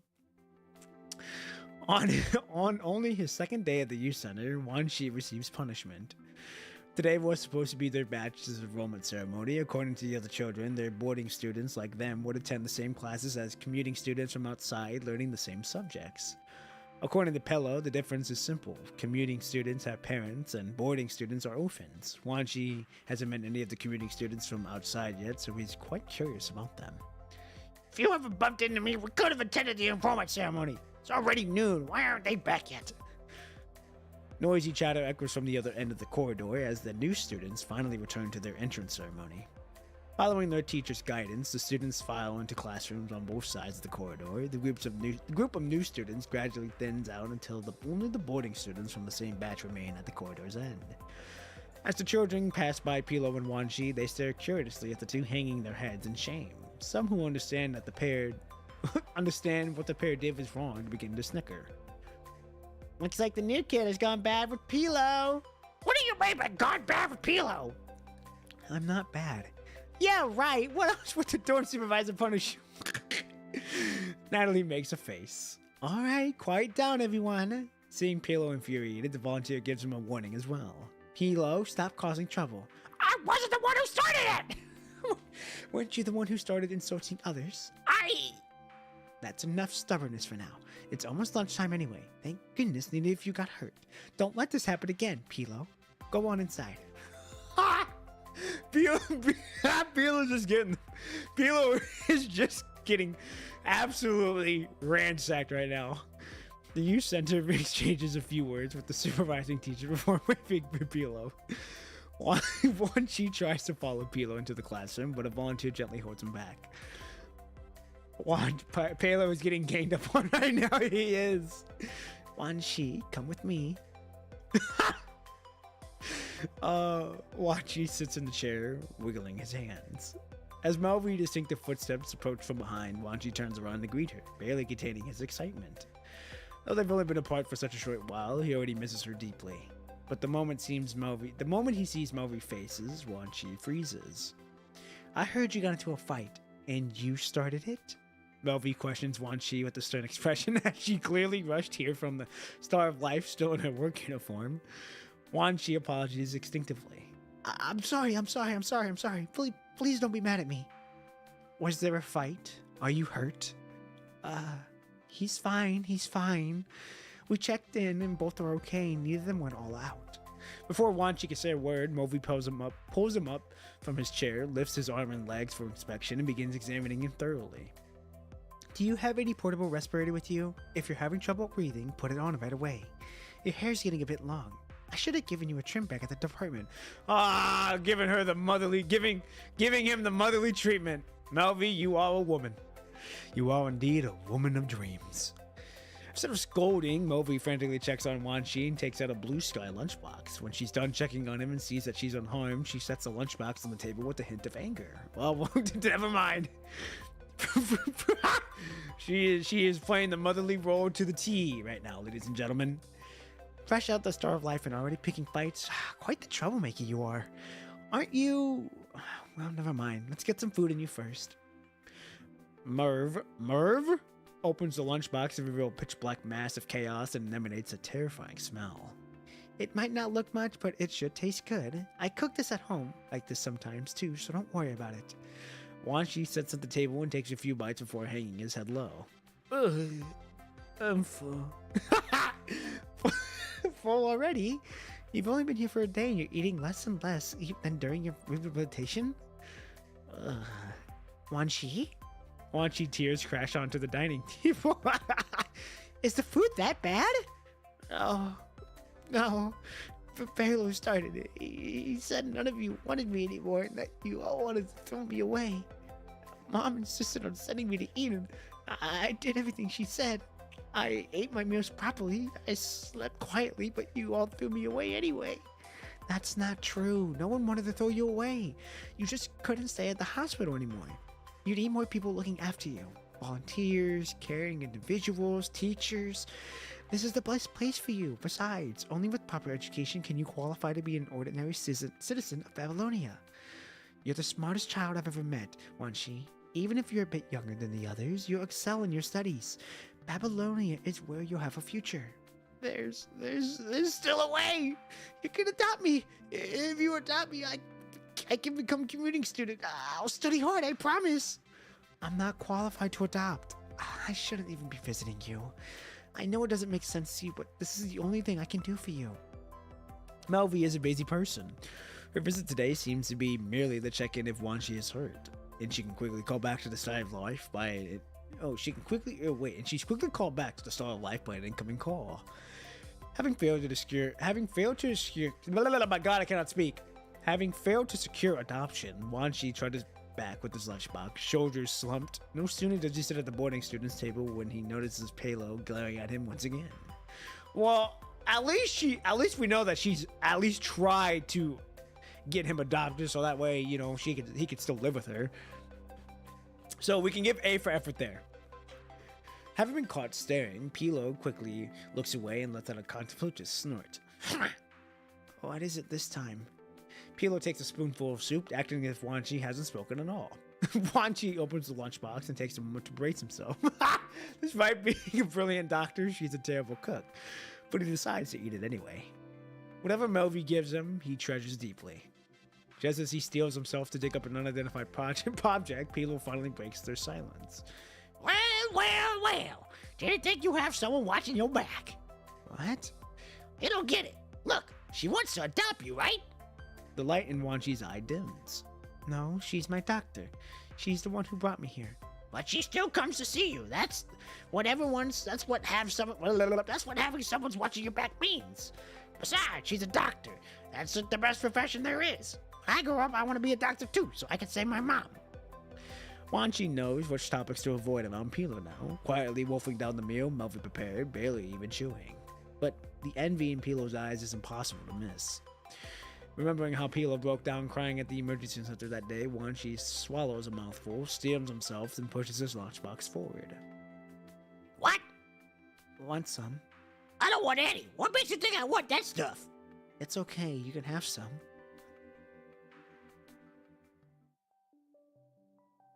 Expedition Hall. Oh, Mika! What the hell? She was watching over Isla. She was watching over Isla. So I guess she's someone important in this hall, or in the kids' school, I guess. So that's interesting. Everyone, this way. Our next stop is the Earth Hall. Remember what the teacher told you before we left? It was such a jump scare. What was? Seeing Mika? How long ago was it since then? Since her chapter. It's been that long. It's been that long since we've seen her in this chapter, or in the story. So for his main story, so it's been a couple. I think it's been months since we last played her chapter, but it's been a minute since we've seen her in the game now. Stay quiet now and reach out with care to touch our home. The children line up and file through the door, barely containing their excitement. In the center of the hall, a projection of the blue planet slowly rotates, revealing her beauty and serenity to a new generation that has never set foot on Earth. Go ahead, you can reach out and touch it. At their teacher's encouragement, the children gently touch the Earth's surface, creating ripples of aqua blue light. After a brief silence, white seagulls suddenly emerge from the surrounding darkness. The ground beneath transforms into a coastal sand, and a hermit crab crawls past the children's feet, carrying its shell. Wow! Babylonia recreates many of Earth's original ecosystems: the sunlight, the vegetation, every breeze. Everything you see here is originated from Earth.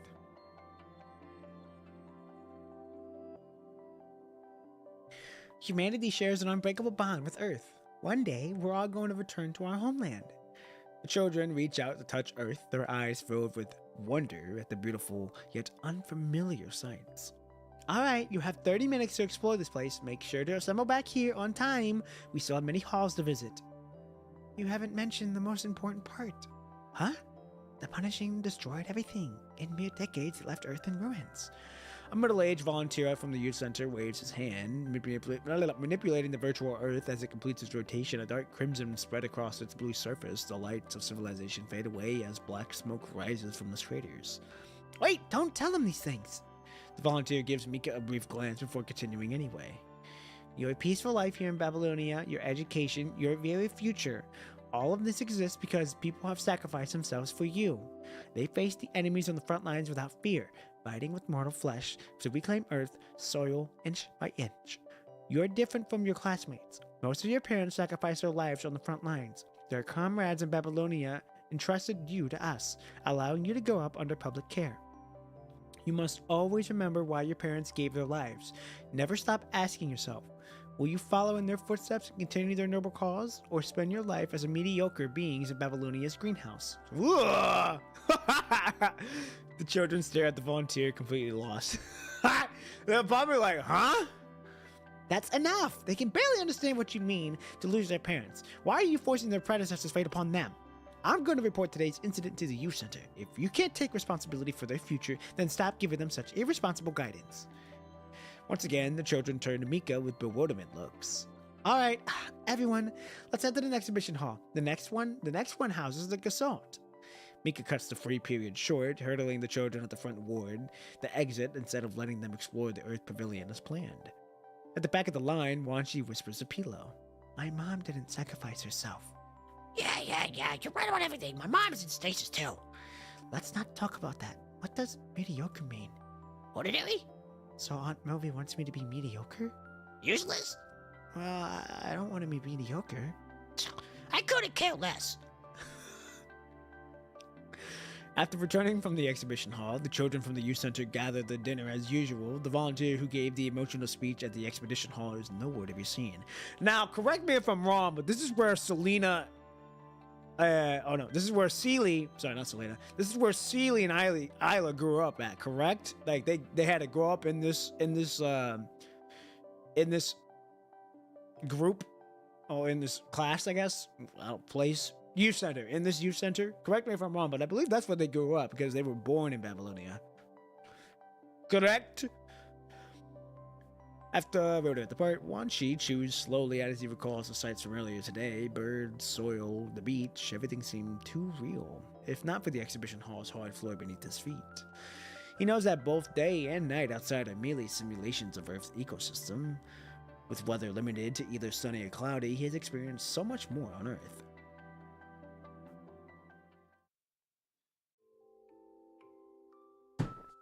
An adult and a child sit on top of the hill, sheltered from the wind and rain by a massive oak tree. The rain subsides, with leftover droplets trickling down from the leaves. Only when the sky completely clears does the woman turn to the boy sitting beside her, giving him a slight nod. Oh, okay. So that's the mother. We finally see her. You can see where you can see where Wan Shi gets the eyes from, and he also gets the hair from. You can also see maybe that's where he gets part of his personality too. The rain stopped. You can go and play now, Wan Shi. I want to play in the wheat field. No, you can't. The wheat yawns are gonna prick your hands. Wan Shi looks at one of his fingers where a small cut remains, a reminder of when he secretly snuck into the wheat field to touch the wheat heads. What about the beach? It should be safe now since the tide is out. It's dangerous. That sea has always been and always will be dangerous. Mom, do I have to stay under the tree today too? Never mind. Go play by the sea. All right. Having gotten permission, the excited child dashes out from beneath the sheltering tree. He runs across the damp, soft earth, carefully avoiding blooming wildflowers as he makes his way down the slope toward the beach. He lived beneath the tree with a silent woman called Mother. When the rain cleared, Mother would speak to him, teaching him how to read and telling him about the various creatures of Earth. Mother doesn't like the sunlight on clear days, but he does. The sun warms the sand just right, making it pleasant to walk along the beach. Ah! A stone rolls out of nowhere and trips him, causing him to fall hard onto the grass and scrape his knee. What the? Who are you? A child in white lies hidden among the grass, scrutinizing the fallen Wan Shi with intense curiosity. You look like her. You're the real child. Who are you? Why are you crouching here in the grass? I've been hiding in the grass. I didn't want you to see me, so you wouldn't know what I'm up to. Have you been in my mom's world all this time? The child hiding in the grass grows visibly upset at these words. This is my world. You're the one who's connected to here from the outside. Yet I'm the one who has to hide from you. Wan Shi? His mother's voice echoes from nearby. Wan Shi gets to his feet and sees her searching for him. Don't tell her you saw me! The child shoves Wan Shi, sending him tumbling down the slope. For the first time, Wan Shi sees everything from a tumbling perspective. The sky spins above him, the flower petals reveal their varied hues, and the grass blades show their tiny cigarette edges. Rather than feeling angry about being pushed, he focuses on committing everything to him to memory. You're being silly again! Haven't you been spacing out for far too long? Wan Shi stops chewing, puts down his spoon, and exchanges an uncomfortable stare with Pilo. If you start trouble again, I swear I'm gonna... That's not what the surface is really like. Oh, he's got the same little freckle on his mom, because his mom's got a freckle on her chin, so he's got one as well. Ah, okay. We're at the part. Their conversation catches the attention of the other children, who too are refusing to eat their meals properly. The surface isn't just beaches and seagulls. There are so many beautiful things down there. How do you know all of this? Don't tell me you've been to the surface? I saw it from... Well, I've never been there. I saw it on some grown-up's terminal. Halfway through the sentence, Wanshi remembers Melvy's turn, warnings, and cuts himself off. Stifled giggles ripple across the dining table. Oh, come on now. Y'all can't be making fun of him like that.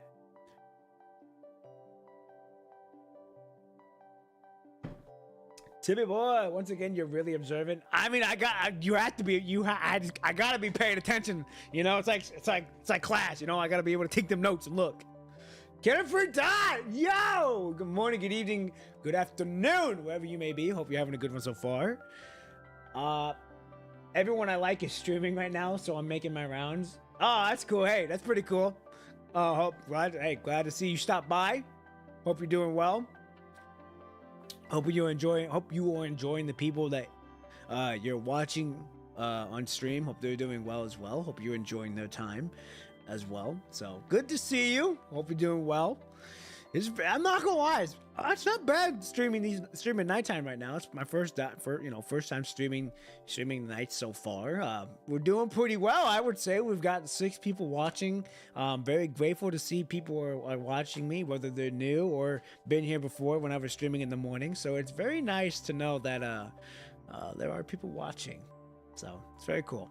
And for those who are new, welcome. I am Pumpkin P1. I do short films on PGR. I make shorts, and then I stream PGR. So it's very. If you like PGR, this is where it's to be.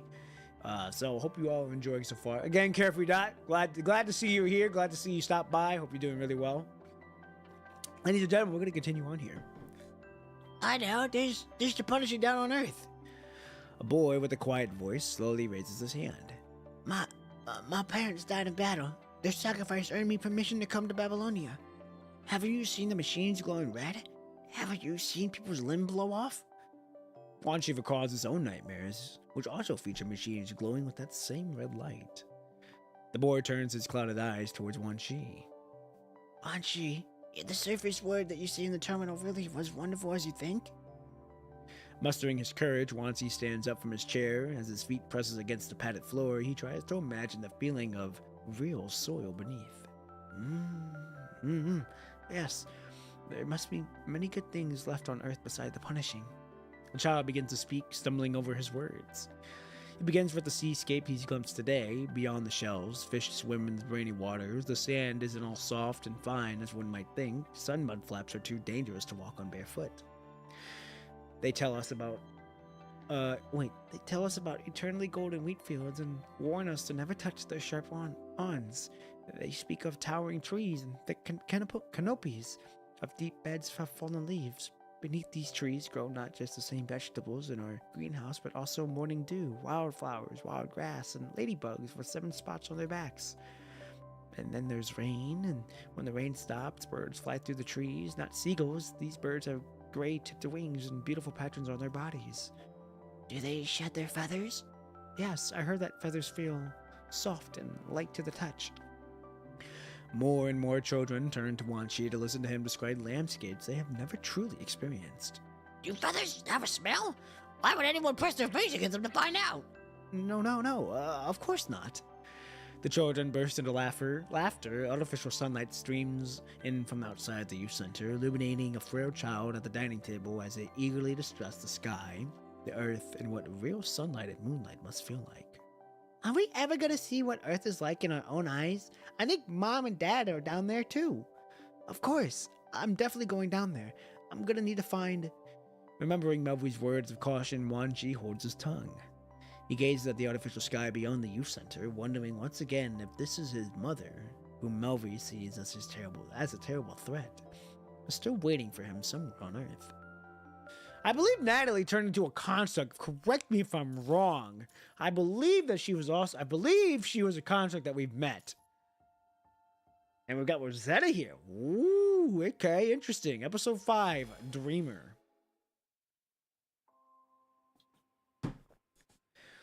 Several months pass as Wanshi settles into routine life. On this day, after classes and activities end, Wanshi heads back to the dormitory alone instead of walking with the others. Oh, it's good to see that he's very slowly earned his group of friends. Earlier in the dormitory hall, he spotted several constructs standing awkwardly behind a volunteer, interacting with children under the volunteer's guidance. The youth center has recently started accepting commissions, occasionally bringing constructs here to carry out assigned tasks. Once she recalls the constructs at the emergency center and the fluids, he has learned that it's vital fluid. It's not just like human blood, and losing too much of it means death for a construct. He opens the dorm room door and notices the items on his desk aren't where he left them. Pila? No one. Did they come back here? He closes the door and hesitantly sits at the desk, except all the lights in the dormitory goes out as soon as he sits down. He hears rapid footsteps approaching from the outside the door, where rustling sounds echo from all corners of the dormitory. He staggers the nightlight from his desk. Oh! Oh! Whoa! I thought some fucked up shit was happening. I thought they were being attacked. I'm like, no way, we actually going that deep. Oh, Jesus. Happy birthday! A group of children jump out from the corner as party poppers explode above Wan Shi's head. Glittering confetti bursts into the air, gently floating down to sprinkle across Wan Shi's hair. Birthday? The dormitory door slides open as the screen on the desk lights up and starts to play a message from Gasalt. Today is November 5th, your birthday. Gasalt remembers this important day with you. Based on the comprehensive analysis of your reading preferences, I have prepared a gift for you. Now sending 100,000 questions and answers. Complete guide to basic education, plant biology, unit review, academic excellence series, professional certification exam preview. The protagonist, who knows nothing of his own birthday, stands silently with a nightlight in hand, gazing at the crowd before him. Nice, dude. There in the wide open doorway stands Melvi, who hasn't been seen in ages, holding a cake with Wan Shi's name written in chocolate at its center. Happy birthday, Wan Shi. I probably never mentioned your birthday before. Sorry. Even from now on, we all remember it together. Don't worry, I have great memory. The mischievous girl from that day steps forward, setting off another party popper above Wan Shi's head as she giggles along with the other children. Here's your gift. My teacher once said that the livelier your birthday celebration is, the luckier you'll be in the coming year. The other children join in with cheerful voices, presenting their gifts to Wan Shi. Though the handmade presents rest lightly in his arms, they carry a weight that touches his heart. Pilo steps out from beside Melvi and awkwardly shoves an item into Wan Shi's palm.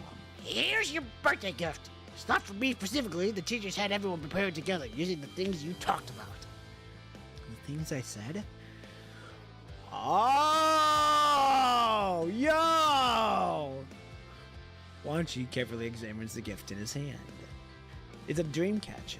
Sky blue ribbons are woven around its hoop, with sparkling stones hanging below, and beneath those, a few feathers. The tips of the feathers are gray, just like the ones from the birds in Wan Shi's memory. As the dream catcher sways gently, its feathers brush against its wrist like a ticklish touch. The constructs that can go out on the surface help collect these. If you want to say thanks, make sure to include them too. Wan Shi notices the construct standing behind the crowd. Thanks. We shall blow out the candles and make a wish now. I brought you a bento box too. It's a big one. After you're done with the cake, you can share it with your friends. Can we talk about that lunchbox later? Let's make him wishes first. Wan Shi clenches his hand, keeping his expression mostly neutral. Am I dreaming? What do you mean, dreaming? I'm always waiting for you. Did you think that you were sleepwalking or something? You're not dreaming. This life belongs to you, and it's all real. As long as it's all real, that's nice. Amidst a chorus of blessings, Wan Shi closes his eyes. What should I wish for? This is his first birthday ritual, and his first time making a wish. If wishes really could come true, he would want to know why his mother sent him to Eden and what she's doing down there on the surface. He wishes to never have nightmares again, to prune away those tangled, chaotic memories from his mind, just as Melvi suggested. He wishes that people would stay by his side forever.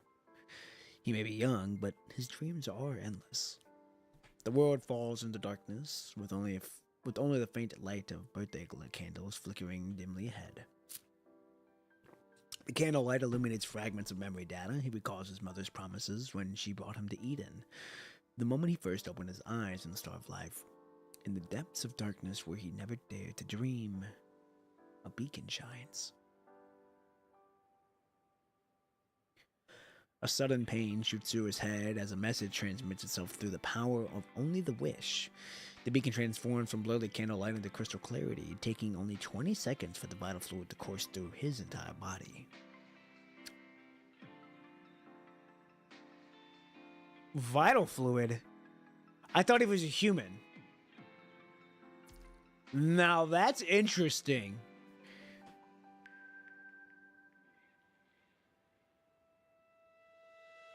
Now that's interesting. He's a construct. He's a kid. But then he gets upgrades. So I wonder if they upgrade him every now and then when his body's able to handle that. What? That's weird. Okay. I'll put a pin in that for now. After a moment of contemplation, all the memory data streams gravitate toward the beacon. One Shi.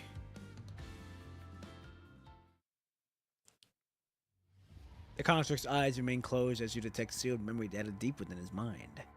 Something's wrong. A deep mind connection would be the best, but that's not possible right now. The mind beacon strives to calm the rippling waves of consciousness, attempting to probe deeper into its depths. Without warning, the chaotic memory data reveals its massive volume and launches a counterattack against the human mind beacon. Damn it!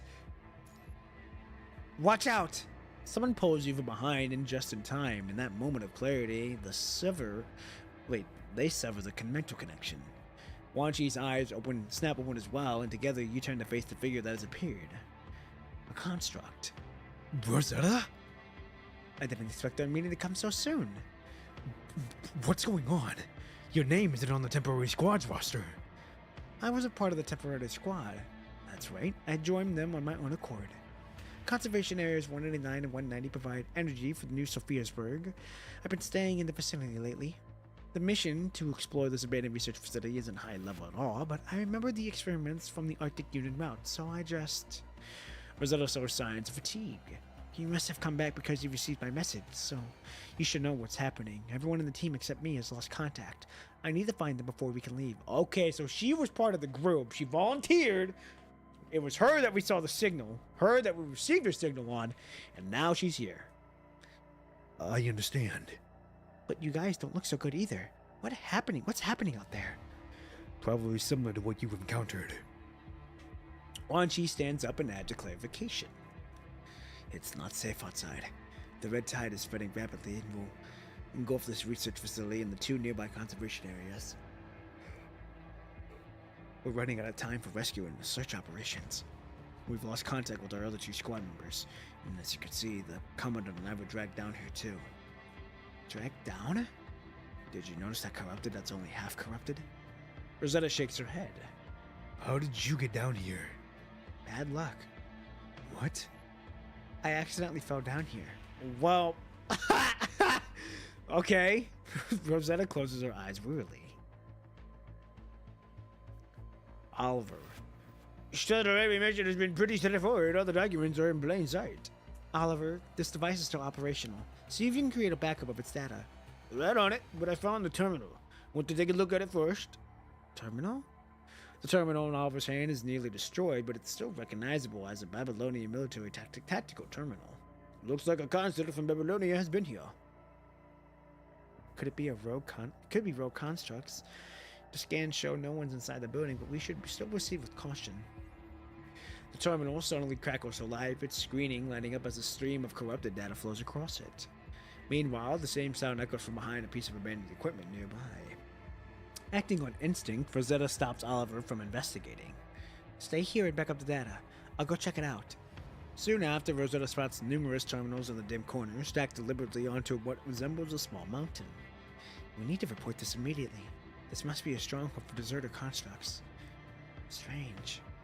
All the terminals have similar marks like they have been slashed by a scythe. Rosetta frowns as she picks up two terminals for inspection. The deep slash marks are clearly what rendered them inoperable. What kind of weapon could have done this? Oliver, do these marks look familiar to you? Oh! Oliver! Hearing that shout, Rosetta rushes back, only to find Oliver gone from where he was standing just moments ago. She tries to contact team members scattered across different areas, but each attempt is met with nothing but an endless silence. Without lingering, she swiftly reports the incident to Babylonia. Emergency! Emergency! We have lost contact with all team members. Ah! She misses her footing and falls into a hole hidden beneath the piles of scrap paper. So that's how she fell. But it's already a blessing that you're already safe. Maybe. I did a quick survey of the area. There's a pile of concept remains over there. Someone deliberately gathered their terminals together. I found this. She just fell. She just took one step, and next you know she's falling. She does look rather heavy-footed. True. But she can also float, which is the weird part. She could have just kind of stopped herself from, she could have just flown and stopped herself. Rosetta, well, she levitates. I want to say she flies, but she levitates. This one's still transmitting signal at regular intervals. Wanchi takes the terminal and fiddles it for a moment, causing it to emanate its familiar red glow once again. What's a short halt? Short halt? The one that went missing from the Scarab Squad is here too? Yes, but this time he left behind a lot of information. It's rather unlike his unusual style. The terminal contains numerous voice messages. Wanchi's fingers hovers above them for a moment before finally tapping on the screen. After an unsettling stretch of static, a somewhat familiar voice finally comes through. There's an egg here. An egg? Upon hearing that familiar term after so long, you grow alert and Wanchi furrows his brows. His voice sounds different from Shorthalt's usual tone.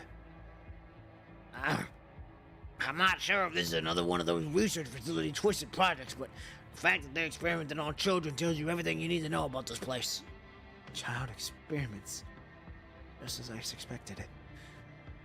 The Uma Musume isn't very smart? What do you mean? The Uma Musume isn't very smart? Are you talking about Rosetta? That egg is attached to a creature that now roams these halls. If anyone finds this place, exercise extreme caution. I need to avoid that creature and get those test subjects. Get those children out of the cultivation area. Hard to say if we'll make it. Haven't run into that thing face to face yet, but there are dead researchers and security personnel everywhere. It's all handiwork. That's all for now. The voice message cuts off, leaving the three in contemplative silence. Could our mission teammates been attacked by this creature he mentioned? I've seen strange battle marks up there. No, not necessarily. Imagine having wings and falling into a hole. Oh! The fact that you call her an Uma Musume is fucking wild. Oh! Now correct me if I'm wrong, but can't she switch between four-legged and two-legged? Second, while there could be due to a signal distortion or a damaged voice module, this voice definitely sounds something different from Shorthalt's usual tone. And then there's what he mentioned about the researcher and security personnel.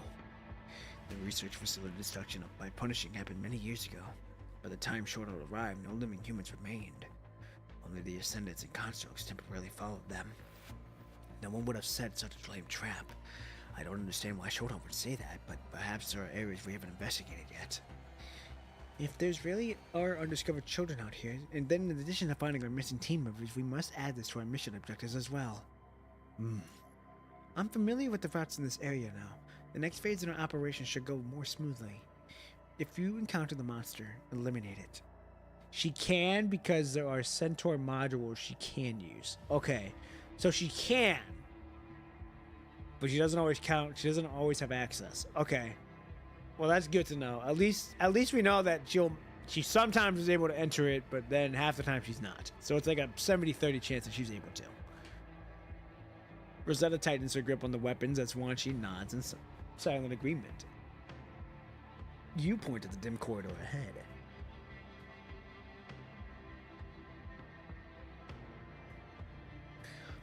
Let's press on and find this cultivation area Shorthalt mentioned.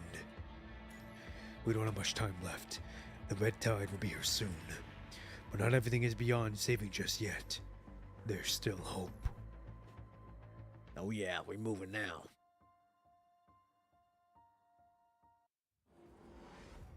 Spooky, spooky game. Spooky, spooky game. Perhaps you've noticed that the punishing virus concentration is higher in the hall than above. Let's move through quickly. There are also hetero creatures here? I've never seen that form before.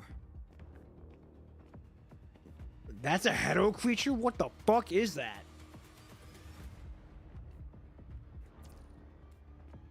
I'm not gonna lie, I really do enjoy how they're focusing more on the lighting this time. You could tell that it's more detailed, more refined, just by the lighting by itself.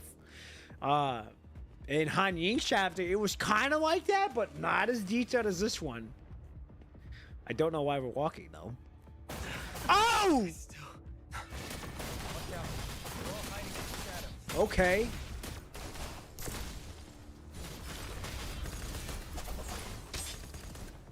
There's nowhere to go. Nowhere to run! Oh, nowhere to hide! Ah! My mind isn't fully stabilized yet. Crap. These monsters are poisonous. Hang in there, Wan Shi. I'll be right there. Ooh! Alright, let's not do anything fruity here.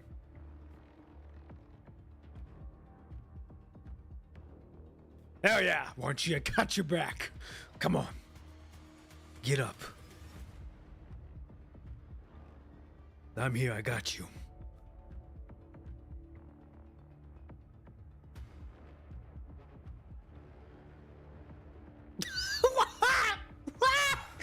I feel much better now. He was like, Don't look worry. into my eyes. Look into my eyes. Oh, for the people who love Wan Shi, you all are eating good.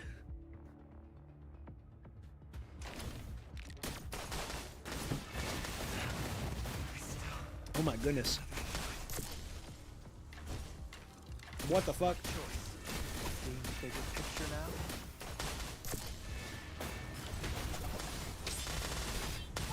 There's no... That wasn't so bad. Let's keep looking for more leads. Stay alert. That door at the end of the hall looks suspicious. We should go check it out first. I just detected a large space behind it. Sure, let's go. Hell yeah. Can I go back here though? Make sure there's nothing I'm missing.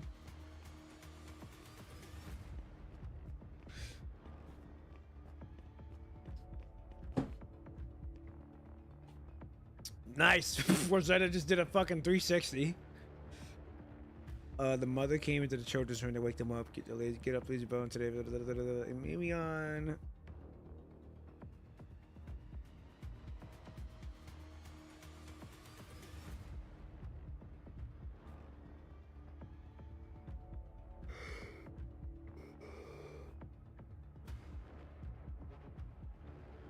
Okay, I'm assuming that's like a poem or something. Interesting. Interesting. She's beautiful and strong. Rosetta, yes she is. She is No, indeed. Can't open it. It requires an access card. Just blast it open then. Are you here for a speed run or to look for clues? Let's go find an access card. Oh, Rosetta's way so easier though. Oh, Naimoy, welcome. Good morning, good evening, good afternoon, I'll go wherever you look may around the be. back. Then let's split up. I'll check the Hold other on. side. And Commandant? Let's split up and move fast.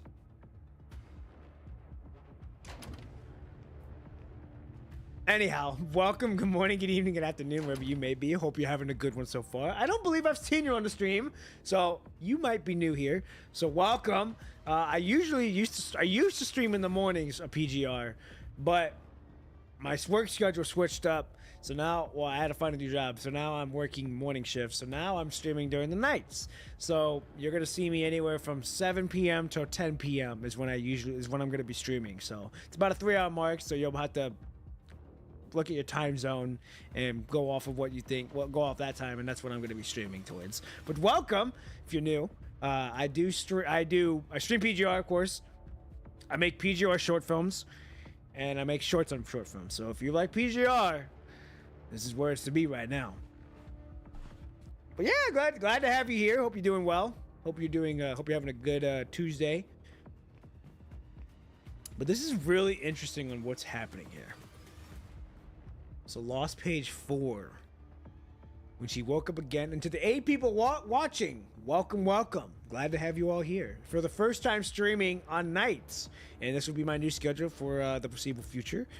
So y'all gonna be here for I'm gonna be here for the long run. I've been streaming this game for about 6 months now. Okay, right home, you in a glade, lay in the bed, felt like everything was a dream.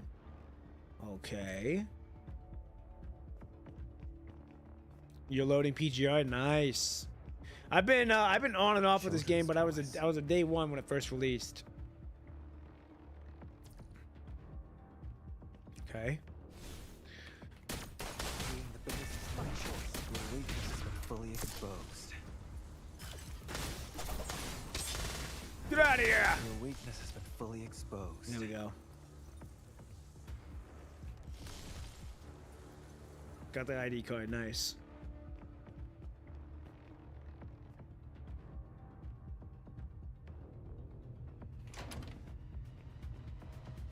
He just say I. Oh, he said I. Oh, here we go. There's nowhere to go. Nowhere to hide. Seeing the bigger picture now, this is my choice. This is my choice. Your weakness has been fully exposed. Oh! There's nowhere to go. Nowhere to hide! Your weakness has been fully exposed.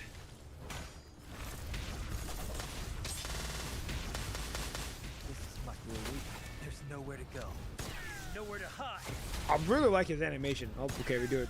For the run it back. Do it for the 2 time. Oh! I don't even know what you said. I don't even know what I was saying. It's all right. There we go. The intruders become targets for hetero creatures, which surge and snap their jaws as they move in masses toward the 3 outsiders in the abandoned research facility basement. After unlocking the door with the found key card, Wan Chi, Rosetta, and the Raven's commandant immediately dash through the gates of the cultivation area. Fortunately, the door is exceptionally sturdy.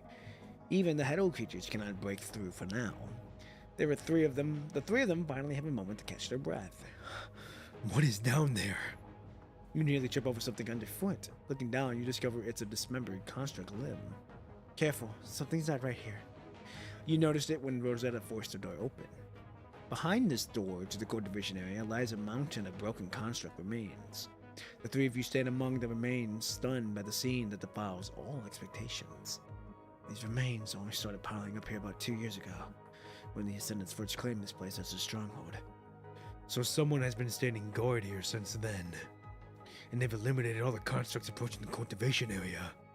Rosetta carefully grabs an arm of the discarded constructs and drags it out, gravely pointing to a long, horrific gash across its neck. It's not a human that's guarding this place. I'm starting to believe that monster really does exist. It matches the traces I found upstairs. Another modified terminal falls on from the piles of remains, rolls to Wan Chi's feet, and he picks it up. Another clue left by Shortheart? Yes, these were left by Shortheart. We're on the right track, and he's leading us to the cultivation area. Wan Chi's voice suddenly drops. The children he wanted to save are just behind this door. The timing's wrong. These things were left here too recently. For the first time, you see anguish in Wan Chi's eye. Wan Chi presses the button, and the terminal contains the messages boots up with a harsh static noise still present. There's no way to deal with all the security personnel outside. There are too many of them. I'll hold them off. If more of them come after, if there's still a chance, I'll get the remaining test subjects. Get those children out of here. Hey! Hold on. Who followed? I'm not gonna lie, I do not know how to pronounce your name. But welcome To the Ironclad Nebula. and Gusta! Yo! It's back to back! Hey! Yeah! Yo, ladies and gentlemen, Welcome to the Ironclad Nebula. A community that urges to move forward no matter what. We are an unbreakable shield while also gazing at the stars. Welcome, welcome, welcome to Ironclad Nebula. Very glad to have you all here. You all in for a long haul. Welcome, welcome again. If you are new, I do short films of PGR. I make shorts.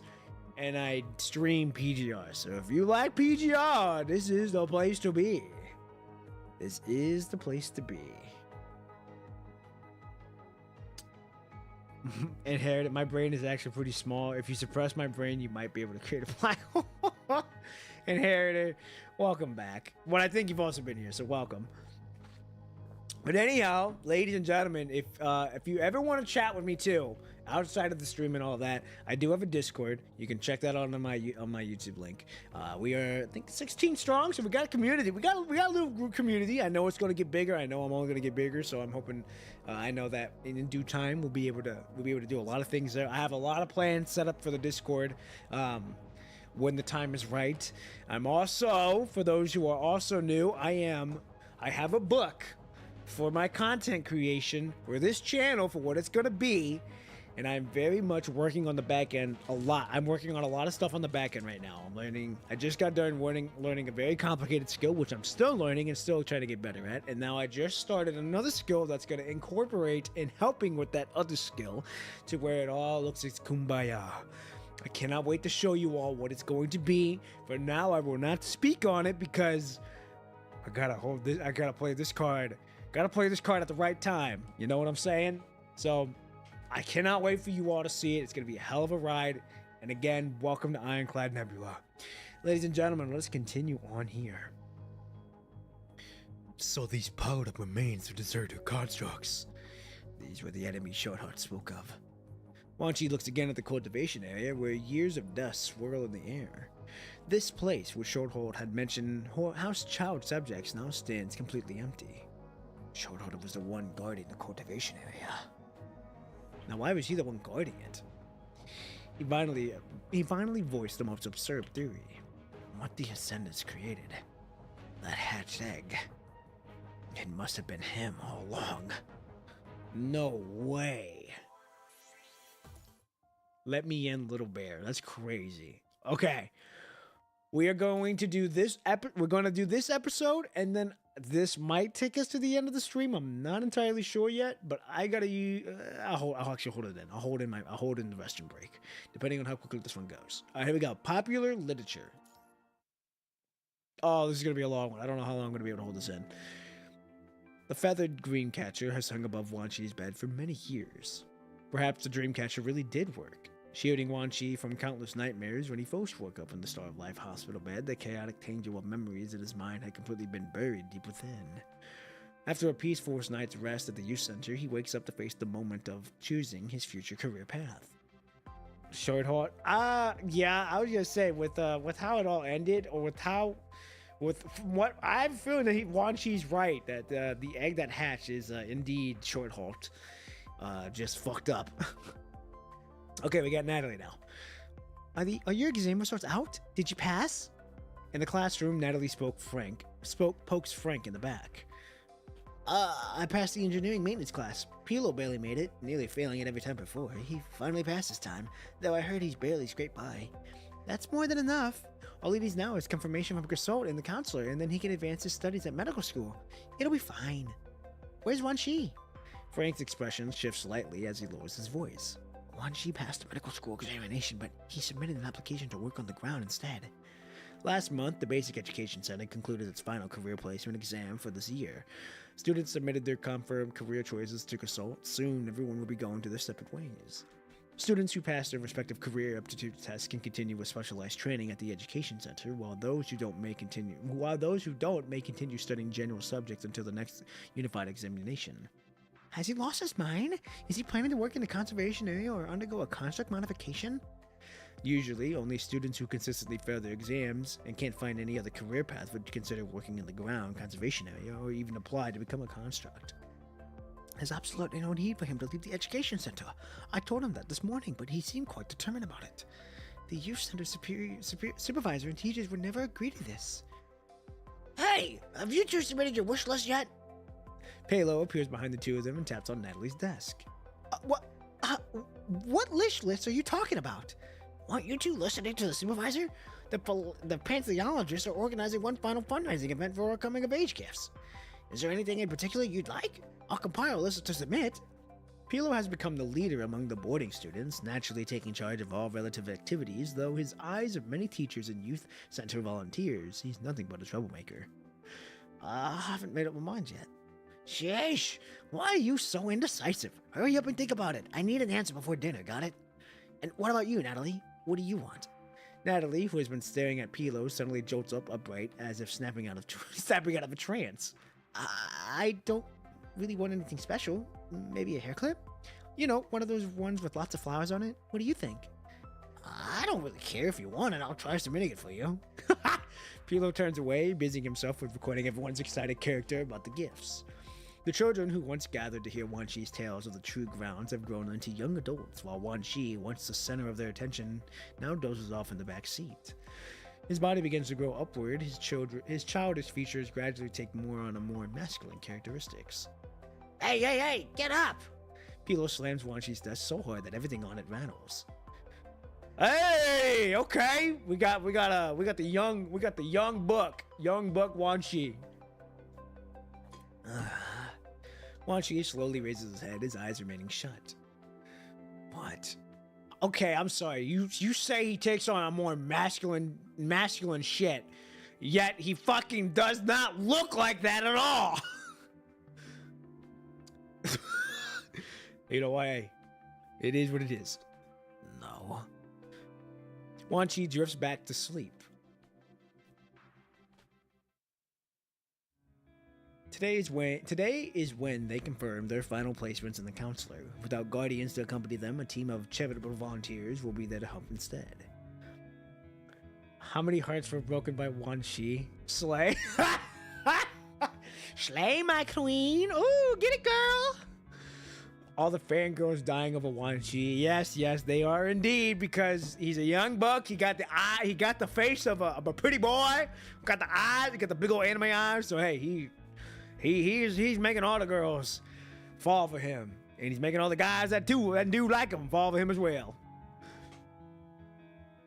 Once inside, remember to verify both your placement exam results and the polymorph compatibility reports to the counselor. Please don't make any mistakes. Oteme VN potential is real, and Carol Game knows it. They do.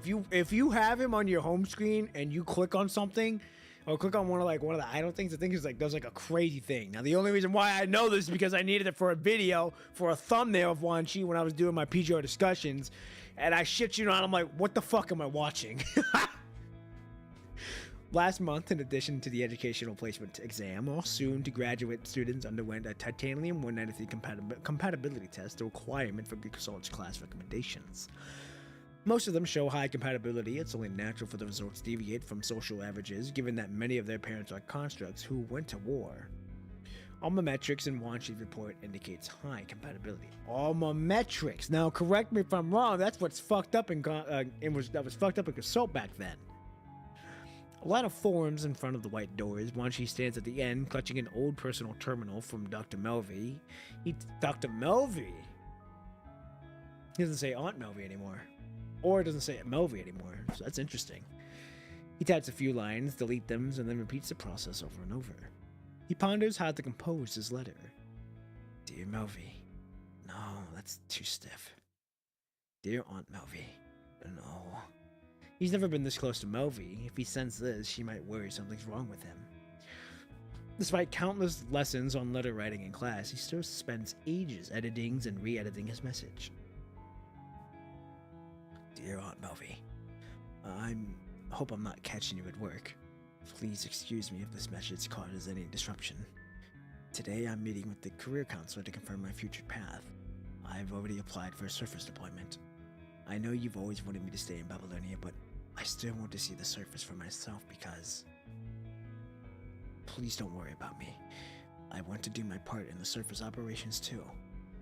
Would you be willing to come to the military district for my departure day, as my family, to see me off? If you could spare some time from your busy schedule to attend, I would be very happy. I would be very thankful. Lastly, thank you for taking care of me all these years. I hope that one day I can repay your kindness. Spoken like a true gentleman. It's been 2 or 3 years since we probably met. Maybe this is too formal. I should revise it. Wan Chi's hand accidentally touches the spot on the terminal, and just like that, the overly formal and cautious mentions dissent. Wan Chi's heartbeat pounds as he wonders how Mevi will respond to such a request. In the next moment, the terminal beeps again, and as a new message comes through. God damn, that was quick! This is Melvi. Below is an automated response. Message received, but unable to read it at the moment. Sorry. I'll respond to it as soon as I finish my current work. For urgent matters, please go to the pediatric triage desk at the Star of Life. Oh, okay. I was like, damn, she moved quick. As Wan Chi cuts off the automated recording playback. If your placement results differ from your preferences, make sure to discuss it with your counselor. Wan Chi puts away his terminal and looks up again amidst the adult's concerned murmurs. The line ahead has grown shorter. One by one, those who grew up with him enters through the door, each emerging with a different expression on their face. He leans out of the line, peering through the gap of the white doorway to catch a glimpse of the volunteer counselor seated behind the desk. Last one. Wan Chi. Here. You still want to... Go ahead, but think it through carefully. The volunteer ushers Wan Chi through the white door. I wonder if she's gonna be there. Wan Chi surveys the cramped room once more. 1 desk, 2 chairs. No, 3. In a corner, invisible from the outside, sits a man with a white coat, a sight too all familiar with Wan Chi from his time in Star of Life. The doctor's name tag on his chest reads Chiron. Oh, I've seen you before. Hello, I'm the head consul of maintenance department. Wan Chi gives a puzzled look at the doctor he's recognized from the emergency center, but Chiron motions him for him to sit down first. You don't need to verify something.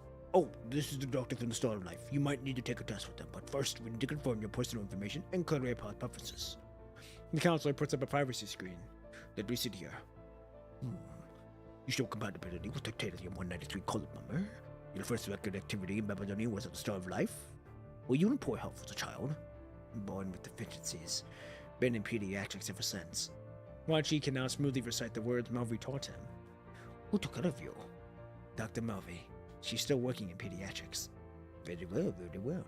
Let's confirm your career preferences. Do you want to become a construct warrior? Become a construct and fight for your family and friends. The counselor smiles. That's from the propaganda. Is that really what you want? Family and friends? I just want to go to the surface. I'm fine with enlisting as a human soldier. You can check my second choice. Or I could stay at Basic Education Center until I absolutely have to graduate, then get assigned to work at a conservation area. Either way works for me. I see. The counselor responds while their fingers traces line after line of the privacy screen as if smoothing out something invisible. What's there to smooth out in such an unremarkable brief life? Why not carry on your father's legacy? Who? Uh-oh. The counselor speaks a name that Wan Chi has never heard before. Jiwa. Wan Ji. People from Kowloon still have interesting names. Your father was an excellent doctor who saved many lives in Kowloon. His service earned him the right to live in Babylonia. Now, have we heard of that name before, or am I just tripping? After the punishing outbreak, he chose to sacrifice himself to protect his patients. He was a great man. Our humanity will never forget his contribution. As a child of such a hero, have you thought about becoming a doctor like him? Your grades are excellent in every subject, and you've even passed the medical school's qualification test. You could aim for something higher, yet here you are. The counselor searches for the right words. Nah, he's new. Okay. I was gonna say I don't believe I've heard. I don't believe I've ever seen him. Ever heard the name before. The counselor searches for the right words. Yes, mediocrity. That's what you become. Your opponents would never want you to turn out like this. Wan Chi remains silent, still absorbed in the counselor's description of his father. Is this your first time hearing about this? Don't take it all too hard. These situations are quite common, and The counselor scrolls down the screen, spots another document, and abruptly falls silent. there's nothing else to verify here, so. About your application, would you like to reconsider it? What? You didn't finish. Was that my mother's file? What's wrong with her file? The counselor quickly closes all the documents, stands up from the seat, and gestures to Crone, who has been listening nearby for a while, to take his place at the desk. Wan Shi stands up from his desk as well. Why did you all make that face whenever she comes up? All of you? Melvi knows. The person in charge of my dossier knows, and you know. She's still on the surface, right? Why did you come to see me once in all these years? Take a seat. There's still a test that you need to do carefully. Crone slides a medical school aptitude test in front of Wan Shi. Good assault and analyze various factors, family background, physical condition, academic performance, aptitude test, and personal preferences to calculate suitable career recommendations for each student or volunteer counselor, then makes the final assessment through the communication. All of this is done to ensure that you have the fastest chance possible in making your choice. While personal preferences is the decisive factor in the process, people can sometimes make impulsive choices. That's why we've established a guardian application channel, offering a chance for reconsideration. Wan Shi, while children like you don't have guardians, we carefully consider all applications that are submitted on behalf by your center. That's how you got this opportunity to try. You're still young. Everyone thinks your choice would be such a waste. We don't want you to spend the rest of your life regretting the decision you made at a moment of defiance. Wan Shi takes a brief look, then pushes the question back. Many years ago, his mother simply told him a story about Eden, then asked if he would like to visit Eden. So everything in Babylonia feels like a waking dream, even though Melvi keeps insisting that Babylonia is reality. His memories of his mother are mere delusions. Today is the day he decides to break free from his cage. No, I have no intention of staying in Babylonia. What are you so intent on going to the surface? Wan Shi's eyes crooning weirdly. He was reminded of a tense confrontation from his childhood between Melvi and another doctor. Are you testing me? Do I have something my mother left behind? I don't remember anything about my mother, or any particular moments with her. No matter how much you probe, I don't know anything. And this opportunity must have been arranged by Melvi through the youth center and medical school, right? You look cautious, but things aren't what you'd imagined. I hear you and Melvi don't really keep in touch anymore. Wan Shi recalls Melvi's words from when she was adamant about sending him away. We've put too much burden on your shoulders. It's not good for you. The further you stay away from us, the better. I haven't seen Melvi in a long time. And of course, I don't need her meddling in my affairs anyway. I'm sticking to my original choice. That's fine. It's your decision. We can only advise, not interfere. Interesting. Wan Shi, with such excellent grades, do you really have to go to the surface? The career counselor and some strange person wanted me to stay in Babylonia, but I refused. Why would you refuse such an opportunity? If you think of going to the surface just to see the beautiful things, you'll regret it. You've never seen what the punishing can do, and... But things should get better, right? What about you guys? Are Natalie and Pilo going to medical school together? No one can talk you out of this. Forget it. I passed the medical school exam, and both counselor and consultant support my direction. Everything's set, and after a few years of hard work in medical school, I can intern at related institutions, and of course, my ultimate goal is still the Star of Life. Your real target isn't the Star of Life, it's Pilo. La la la, I can't hear you, I can't hear you. Nobody asked you! Ha! As Natalie starts a one-sided quarrel with Frank, Wan Shi, satisfied with successfully changing the subject, casually takes a few more bites of food. Stop hitting me! I just confirmed my application for engineering maintenance. I don't know which institute I'll be assigned to yet, but the results come out today. Well, I guess we all got what we wanted, but I heard that some people who barely passed their specialization exams had their application rejected and were set to work on the ground instead. No wonder I saw you coming out crying. This is the first I've heard of something like this. Yeah, at first I thought I heard wrong. Thought you were trying to apply despite not meeting the requirements, but even if they barely passed, they still met the standards, right? What reason could there be for a rejection? Did this happen to the commuting students too, or is it just our applications that are having issues? Just our applications. People are already speculating about other factors behind the rejections, something about their parents' occupations. How absurd. As if that's the reason Wan Shi and I didn't even know who our parents did. Our parents didn't know what we did for a living. Where's Palo? Huh? I didn't see him come for lunch. Upon hearing Natalie's words, Wan Shi picks up his tray and leaves in a hurry. Oh boy. Wan Shi finds Pilo in his dorm room. Pilo. Pilo sits at the desk and shuts off the screen the moment Wan Shi opens the door. Have you confirmed your application with the counselor? Confirmed. Gasol rejected my middle school application, so I'm heading to the surface next. Simple as that. You can wait for the next exam. If there's anything you don't understand, I can teach you. There won't be another chance to take the exam. You know I'm older than you. This is my last opportunity. Guess I won't need to work in the conservation area after all. Might as well just get converted into a construct. Who knows? Maybe consciousness transfer would help me learn faster. But didn't your scores exceed the medical school requirements? Why would they reject you? I've never heard of... How would I know? Pilo's voice rises sharply. That jerk started going about how my parents, the moment I walked in, then had the nerve to say I inherited their physical traits, making me perfect for conversion. Palo, calm down first. I can't calm down. You're not in my shoes, and I'm not like you.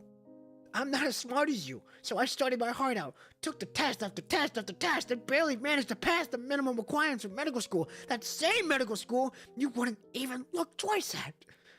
And they still rejected me. Something's definitely not right here. But this is how it turned out, Wan Shi.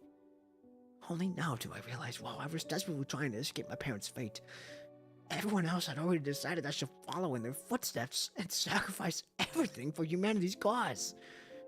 Remember that volunteer at the expedition who started preaching out to us about nowhere? She called all of our families who were branded as heroes who died for humanity's greater good, and then tried to push us down the same path? Halo, that was just one person, and Teacher Micaiah already dealt with her. It's not just a few. My fate is all the proof you need. Someone told me today that even Gasol thinks this way. It's just our data and algorithms making the decisions. The truth is, we orphans grow up reading these feel-good stories that society loves so much, only to become the protagonists of the next one. These people out there, they love reporting about kids who volunteer for modification, sure, but I wonder if they're really telling the whole story. Why don't they film me then? Show everyone how I resent being abandoned by my family, how I'm terrified of ending up like them. What gives them the right to make us accept these algorithms? Palo's voice gradually chokes with emotion. I don't want to go to the ground. I don't want to see any constructs. Everything feels the same way about them anyway. You said there were so much commission missions, but how many constructs actually show up to do them throughout the year?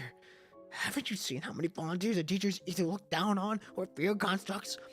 Don't tell me you haven't noticed. Even my parents were victims. All constructs share the same fate, ending up in the stasis of the construct maintenance department. I can't bear to see it anymore. Wan Shi stares in surprise at Palo, who is choking back tears. Only now does Wan Shi finally understand, just as he still believes his mother is somewhere on Earth. Palo believes his mother is merely in stasis. He finds himself unable to offer any words of comfort. Someone else opens the dormitory door. What, Wan Shi? You... Wan Shi adjusts his collar while waiting for Frank to catch his breath after rushing over. Did something go wrong with your application too? Natalie and I just saw your final confirmation. It shows you're going to medical school. What? Well, that's just great. Now your dream of going to the surface is impossible too. The weary smile fades from Palo's face as he turns to Wan Shi with newfound determination. Since we're in the same boat now, want to try changing this outcome together? You also have complementary compatibility. You can undergo construct modification. If we could just switch our path, both of our lives would fall into place, right? What do you mean? I have a way. Or rather, someone's willing to lend me a hand. Oh shit, they're doing some backhand shit. That's crazy. Okay, ladies and gentlemen, as much as I would like to keep going, I have got to use the restroom, and this will probably lead us to the final episode for the stream today. We did pretty good. This is also a nice little cliffhanger to end us on as well. So this has been a nice change of pace, different change of pace for sure. Definitely different change of pace. Like I said, I'm not used to streaming at night, so it's gonna take a bit getting used to. But so far, it's not bad. I like it so far. I'm enjoying it. So for those new, like I said, I do PGR. I stream PGR, and I make PGR short films. and it should be very interesting for those who are new and wanted to see what's going to happen here. So if you want more, I am live every Tuesday, Thursday, and Saturdays, 7 p.m. to 10 p.m. On nights.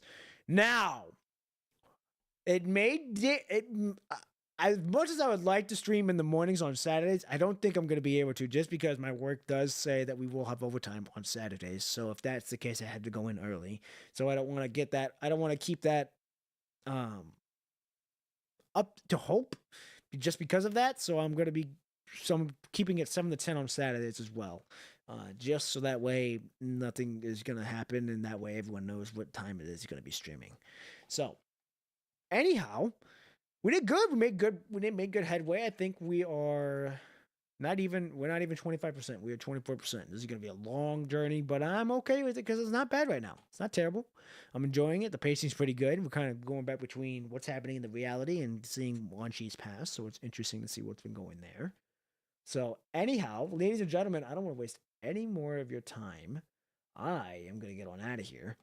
I'm going to eat some ice cream, relax, and then go to bed so I can get up early for the job tomorrow. So, ladies and gentlemen, I thank you all so much for being here. Thank you all for those who were in the morning stream, who are now here.